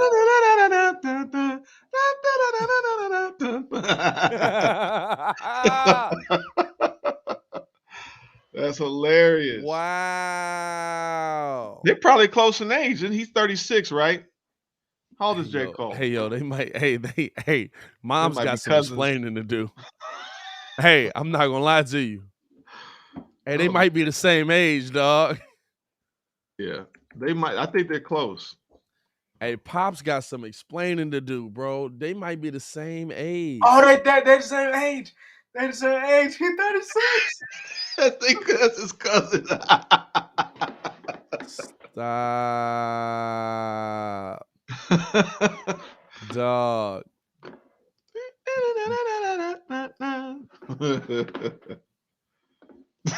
Dog. That resemblance is uncanny. Now I will say at 36, Ryan Poles is doing great because he looks like 26-year-old J. Cole. Right. Right. Ryan Poles is killing the game. Yeah. Because he looks like 26-year-old J. Cole. Yeah. 36 J. Cole looks like Bob Marley's grandfather. Still makes good music, though. That's all that matters, dog. Oh, Yo, yeah. that's crazy. That is a crazy resemblance, my boy. Hey, call us El DeBarge brothers. I will take El DeBarge. J. Crit, you know what? That's the second time on this show that someone put me with DeBarge. Thank you. I will take the compliment. Ain't nothing wrong with it. Hey, Clayton said, we got to get to the bottom of this. We got to figure this out. Somebody get Cole on the phone. Where's Jermaine? Jermaine, where's Jermaine? Ryan Poles. That's Jim. that one really floored. See, what y'all can't see is I'm still sitting here looking at the picture because it's just on my screen. So I'm just trying to like, this is uncanny. That's crazy. Same eyebrows and everything. And same like really who's shaping you up on that one. You know what I'm saying? Like clearly you're not getting a taper fade. At what point do you go and just be like, hey, listen, dog, welcome to Chicago. We appreciate you for pulling up. Taper that thing, my boy. You pulled up to an interview like that. Taper that thing for me right there. Yeah. Barbers all across the world trying to get in on that deal. What Chris say, man, how cool would it be if one of J. Cole's song is Poles walking in music for the press conference? Fam, I feel like we got to get this message to him. We got to let him know that, hey, dog, you look a lot like J. Cole when he was 26. Take that as a compliment, first off. You need to be walking in for your press conference to a J. Cole song. Hey, wait, so J. Cole, 36, B-Day, January, Ryan Poles, 36, B-Day, September. That's a 9-month. Oh, that's Irish. No. Oh, the dates work out. Irish twins. Oh, the dates work out. Hey, listen. And his dad really wasn't trying that hard to change the name. Not Cole, Pole. That's silly, man. Fam, wait.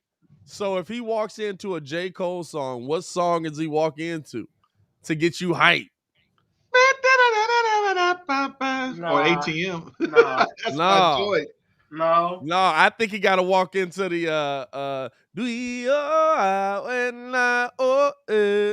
Hollywood Code. I think he got to walk in. What was that one? What was that? GTD?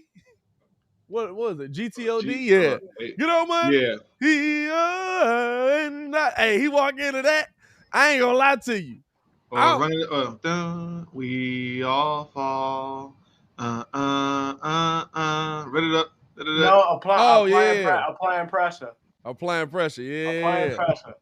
hey, it's either applying pressure or 100 mil. 100 mil. Hey, 100 mil is the budget he's trying to figure out. That's why he walking into that one. But you heard what he said at the end. Or does he walk in cocky? How much money you got? A lot. You got a lot. Right. And then at the end of Applying Pressure, when J. Cole said, hey, everybody try to be like me, try to do it like me. I'm in the game alone. Can't nobody do it like me. They all try to say they can rap like me, they can GM like me, but can't nobody GM like me. I'm really doing this. Middle Child, that's the other cut. Middle Child, that's a dope track. Middle Child goes hard. Middle Child would be a good one to walk in on. Yes. Hey, we gotta get this to Ryan Poles. Somebody tag him in the tape. We need to tweet the Bears. We gotta get this to the Bears, dog. We got to let them know, listen, I need y'all to have him walk in to J. Cole, some kind of J. Cole song. See, he can underwhelm with that as well, though. You know what I'm saying? You can come in with the cause I ain't never did this before. No, like that's underwhelming to me. You know what I'm saying? There's a little, it's like, oh, don't tell me that. Yeah, I don't want to hear that. No, we already got to deal with. Look, all in all, hopefully this guy is a bright mind, and he's not going to make other rookie mistakes as Ryan Pace, who might have been a bright mind, making rookie mistakes. You know, so Yeah. hopefully he can pick well. Hopefully he can, you know, not mess with the salary cap. Hopefully he can find the right talent and coaching talent to give us the schemes that we want. So he said we trying to confuse George. Mike Davidson said we trying to confuse George and Ted. Hey, fam, they would regret that hire so instantly. Yo, They would be like, God dang it. When did you get Grant? They would. Hey, but if he rolls into no role models, ain't that a diss to Bill Polian? I rock with Jay Crit though. That's the hype joint. Hey, but ain't that a diss to Bill Polian? You know what I'm saying? That's what y'all said. That's what you guys said. We don't need your experience. Get out of here, experience guy. Get out of here, dynasty builder. We want to listen to you. No role models, and I'm here right now. Hey, dynasty builder, what do you think? Get out of here. He want a head coach. He said he couldn't find one. Last night I was getting my feet rubbed. You know how it goes. Oh man! Hopefully he makes good decisions, man. I mean, hopefully. You really not finna get this nowhere else. Like, Chad, take a moment to just understand. You're not finna get this nowhere else. Dog, you're not getting this content nowhere else, dog. This got to be. I ain't gonna lie to you, dog. It's a lot of. Robert Diaz. What did he say? You are the father. He said this is a Maury moment. Oh, this is a Maury moment for sure. This is a Maury moment. I got some questions. J. Cole was born in January, and Ryan Poles was born in September. September, dog. I got some questions. Irish twins. I've got some questions. I'm not saying it's confirmed or not, but when I look at this picture on the screen, I've got some questions. Like, I've got some questions here. Oh, over on the Contender, they like, what the heck are they talking about? I feel like dog. When I found that out, I definitely had to relay that information. Fam. I don't even know what to say to that. All right. Oh, hey, listen. We appreciate y'all for pulling up, man. We got about 20 minutes left in this mug, man. My God, bro. Gotta walk into it. It's not even kind of they do. Are they the same dude? Dog, I feel like that pick of Ryan Poles is like J. Cole before he educated, but he like, man, look, I don't really want this life. Like this ain't really my life. I got balls. No. Hey. Ryan Poles finished college. That's all that happened. Ryan Poles finished college. You know what I'm saying? No. Cole couldn't make it on the basketball. Poles on the football tip, though. No, J. Cole got in the DeLorean and went to Kansas City. But that's what 95 South is about. Now it all makes sense. That's all. Now it all makes sense, dog. Now it all makes sense. That's what 95 South is about. Oh man, Vernell asked me a question about Eberflus and Quinn. Like, guys, in your opinion of the coaches, like, to me, do we talk about Quinn a little bit? I'm okay. Talked about Quinn a little bit. We can get into it. I would go for Quinn in terms of having head coaching experience.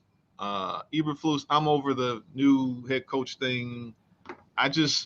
I have PTSD enough with. I just want someone that knows what they're at least been there. Can he learn from it? And I think that Quinn has had success that allows him to learn from that. He ran a great defense. I think the defense is going to be stout if Quinn gets here regardless. But we probably be in the same spot. Can we get the talent, the coordinators in there to run the offense? So I don't know about Eberflus. Here's I the think- question mark. He do look Are like some of Dak these Prescott a little bit too, though. Who? He do look like Dak Prescott a little bit too, though. Nah. Nah. I don't know. Well, That's just saying all light skinned guys look alike. No. That's basically what they said. You know what I'm saying? For some reason, he looked like me. I don't see it. I'm like, I ain't buying it. Like, Nah, maybe it's the it's glasses. just Morocco Brown. You know what I mean? I ain't buying No, it. you look more like Red Food. Only reason I look like Red Morocco Brown is because we both fat. But Nah, that's your evil twin, dog. That's your evil twin, dog. Hey, you know what? I ain't gonna lie to you. I'm glad we got him in here because the first thing I thought was, good Lord, I couldn't have dealt with them jokes for the next 3 to 4 years. we absolutely would have flamed you, dog. Well, the chat, anytime it's Bears news, Pat, what's your brother on, bro? Make the call, bro. Make the call. This is. That's Tubby. Hey, that's Tubby Pat. Hey, this is my thing though. This is my one question, right? We gotta have this black moment on the show. This is my one question. Why is it that black folks in the front office or in high positions stop wearing they do-rag? What's good with that? Why like even Ryan Poles, like no do-rag at night, bro? You not trying to get no kind of waves, you just doing a fade and that's it? He got a low buzz cut for Ryan. Yeah. Hey, forget you, dog. B. Bill said Patrico Brown. Nah, dog. You know what I'm saying? Like, why is it that black folks when they get into these front office positions, they just be like, man, forget the waves, man. Forget the dog, you not doing nothing. You going to sleep just bareheaded on the pillow, dog. Like, you're not even gonna try. Yeah. I wouldn't mind showing up to the do-rag. I wouldn't mind showing up with the do-rag. All you gotta do is put the cap on, but have the do-rag, folded up in the back. Nah, you can't. You can't pull up with the do-rag. I ain't that dude. I do I pull the do-rag off before I go in. But I definitely am sleeping with the do-rag on, dog. You gotta come on, dog, a little something. You know what I'm saying? You just going straight fade, no wave. I haven't worn a do-rag in over 20 years. That is so crazy. I came home a long time ago. My stuff was beautiful. It was beautiful. Wait, so hold, would you have a double do-rag in it? Dang, Steve-O came out hard. She said that boy head looked like an Escalade tail light. Block him. Dang. God dang. But that's so disrespectful. Yeah, he came hard, dog. He came in like a cone head. hey, that was good right there. Hey, I needed that hurt, man. Hey, that was aggressive, dog. That was aggressive. I'm not gonna lie to you. He didn't even butter you up with the joke. You start with a smooth joke to get it you a little buttered up on it. He came straight for the knockout. He came in hard. Hey, Craig, what you mean by that? What you mean by that? He said you either crispy or creamy. What you mean by that? Crit, it's a little too early for you to be drinking. What? We'll see you on the game later, Crit. What you mean by that? Hey, bro. Hey, man, before we get up out of here, man, let's break down. Let's look at some of these, like you said, looking at some of these last few candidates, man. It sounds like Leftwich is going to Jacksonville. Which is weird. Why? He's going home. That's where he was. Is he from there? He got drafted. Yeah. Oh, you talking about he going back to fix his old franchise. Yeah. So I don't know. He might be. That's a big undertaking for him. But we don't. Like you said, you're right. We don't know if Poles is like, hey, okay, thank you for kind of doing this preliminary, interviews of these guys, but I might like this guy because it's all smoke and mirrors. They were talking about before Poles he was on the radar, but at the time it was like, well, Polian wants to do this, Morocco Brown Eberflus connection, and then Poles comes out of nowhere. So we don't know what Poles wants to do. Yeah, and it could be that he has. Who are they waiting for? Because who's still playing in the? Do they have the ability to interview coaches? Or are they still waiting for them because they're still playing? Because you got Kansas City, you got Cincinnati. You got Bieniemy. So that means Bieniemy, and be then waiting on Bieniemy. That would be it to me. out of everybody, Yeah. because Who's left? Not- Cincinnati. I don't want I mean, nobody over there. If you look at it, you got Shanahan and McVay, but they solidified already. right. So and then after that, you got Cincinnati. So yeah, 49ers and the Rams. Yeah, 49ers and the Rams. So nobody on there is really, Yeah. So you really just waiting on Bieniemy. Yeah. Could that be the coach? Maybe he is. We don't know, and we'll see. But we have to wait and see. What they want to do. yeah. But hopefully that means that Bieniemy's coming. I remember him as a running back. I think he played for Colorado. Yeah. And I mean, I remember him to a degree. So we know that when he's running the game, I guess if you look at Bieniemy, for example, because I think Nagy got a lot of credit that he shouldn't have got. He was in the room with Mahomes. He was the quarterback's coach. And then when he called the plays, we actually seen how he called the game when he was in Kansas City, and they were 13-3, and they lost to Tennessee, and he played the exact same way pretty much that we got in Chicago. So if Bieniemy is actually calling the plays, and that's his game plan, then I'm very interested. But if it's basically he's just serving up plays to Andy Reid, I don't want Bieniemy. And that's I think we've seen, to me, every time I watch a Kansas City game, Bieniemy's got the play chart in front of his face. He look, at a minimum, it don't look like Andy Reid's calling plays. It look like Andy Reid's trying to oversee. We'll see. Yeah, I mean, I'm saying, like,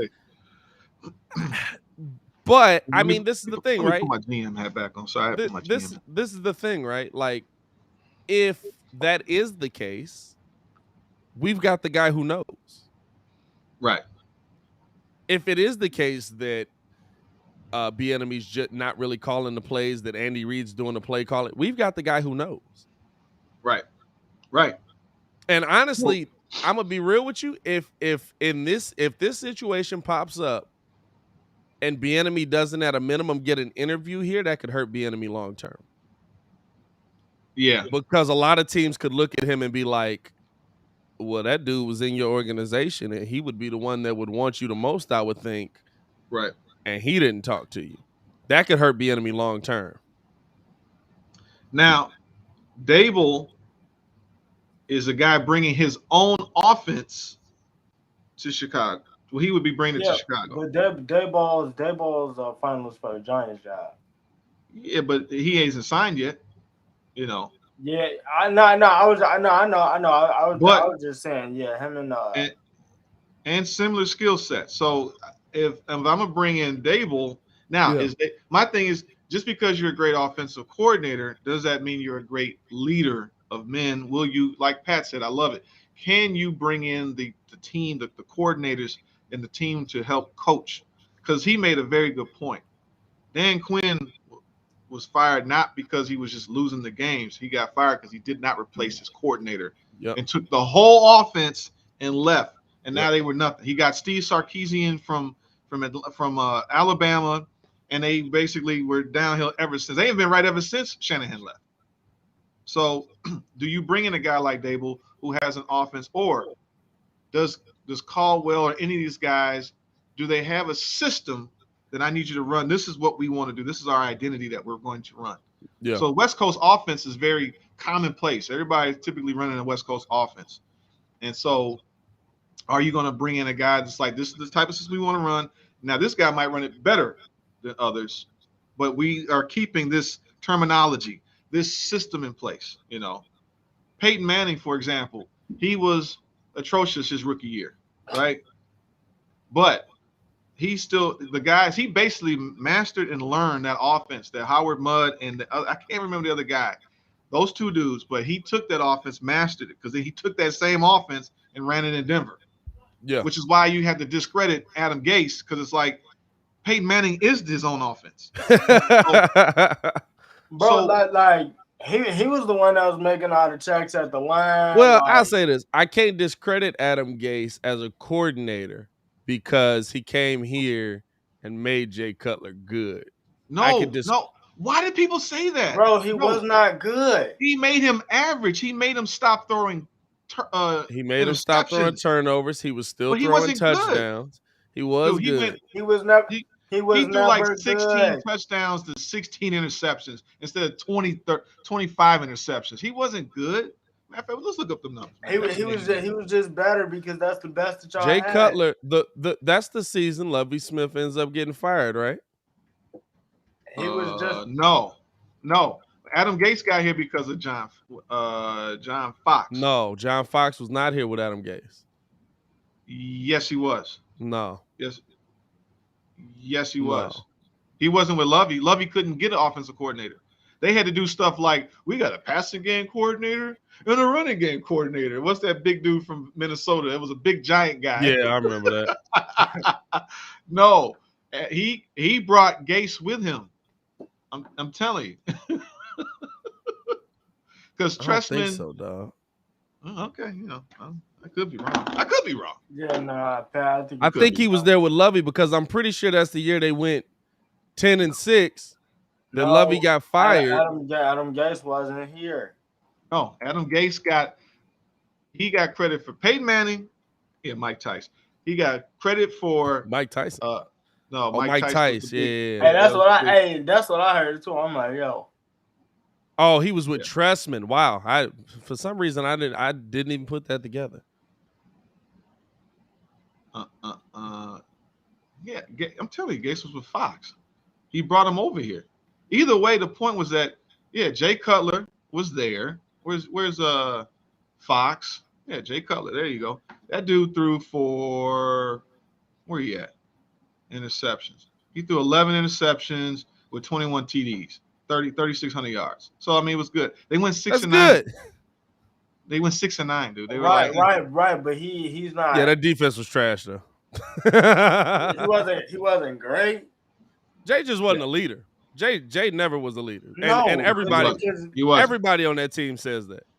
But my point was that whoever we bring in here, I hate seeing that if you bring in a system and that's the guy with the system and then he walks out the door, we can't have that. So I would hope that we're bringing this Bieniemy. If my man Poles wants to bring in Bieniemy because he's waiting, I'll say that. Is he bringing in the system that works? And that's going to be the system because he's the head coach. I'll say this. Either way you go, because I feel like if you would have got Smith, if you would have got Rick Smith, that would have brought Brian Flores, and then you. Well, he's still heavily connected to Flores. Yeah, and then Flores is still in play. But then, if Flores still is in play, Flores is still in play. You might be talking about a Deshaun. With Pauls, you're talking about waiting for Bieniemy. We don't know that. We don't know. And Flores are real close. Yeah, we don't know that yet. And the thing is that Flores cool. He might like Justin because that's a similar talent, skill. Okay, cool. I'm fine with that too. But I mean, I told Pat I'm with Dayball because seeing what, and I'm by no means am I saying Justin and Josh Allen, but seeing the way that Dayball used him, seeing the way that Dayball runs his offense. With what the Bears got, I think is a very, very they can run that here and Justin can be successful. I feel like Dayball will allow Justin to use every single tool that Justin has in the tool shed to be able to say, at the end of the day, win or lose. Yeah. I did everything I could to help us win that football game. Hey, shout out to the folks over on the Contender side as well, man. We're going to let y'all go, and then we're going to get up out of here ourselves. Hey, we appreciate y'all pulling up and rocking with us for another morning show, man. Mad love. Appreciate y'all for tuning in, showing all the love that you guys have shown to us, man. We had this mug jumping this morning, you know what I'm saying? Lots of comments, lots of great talk. We do this Monday through Friday, 6 to 9 every morning. Make sure you guys tune in and rock with us as always, man. It's your boy Pat the Designer, joined by the man, Stefan the Don. And of course, the super producer, Joel Holt. Hey, yo, Chicago, y'all stay safe out there, man. If any news break, we'll be back up on it.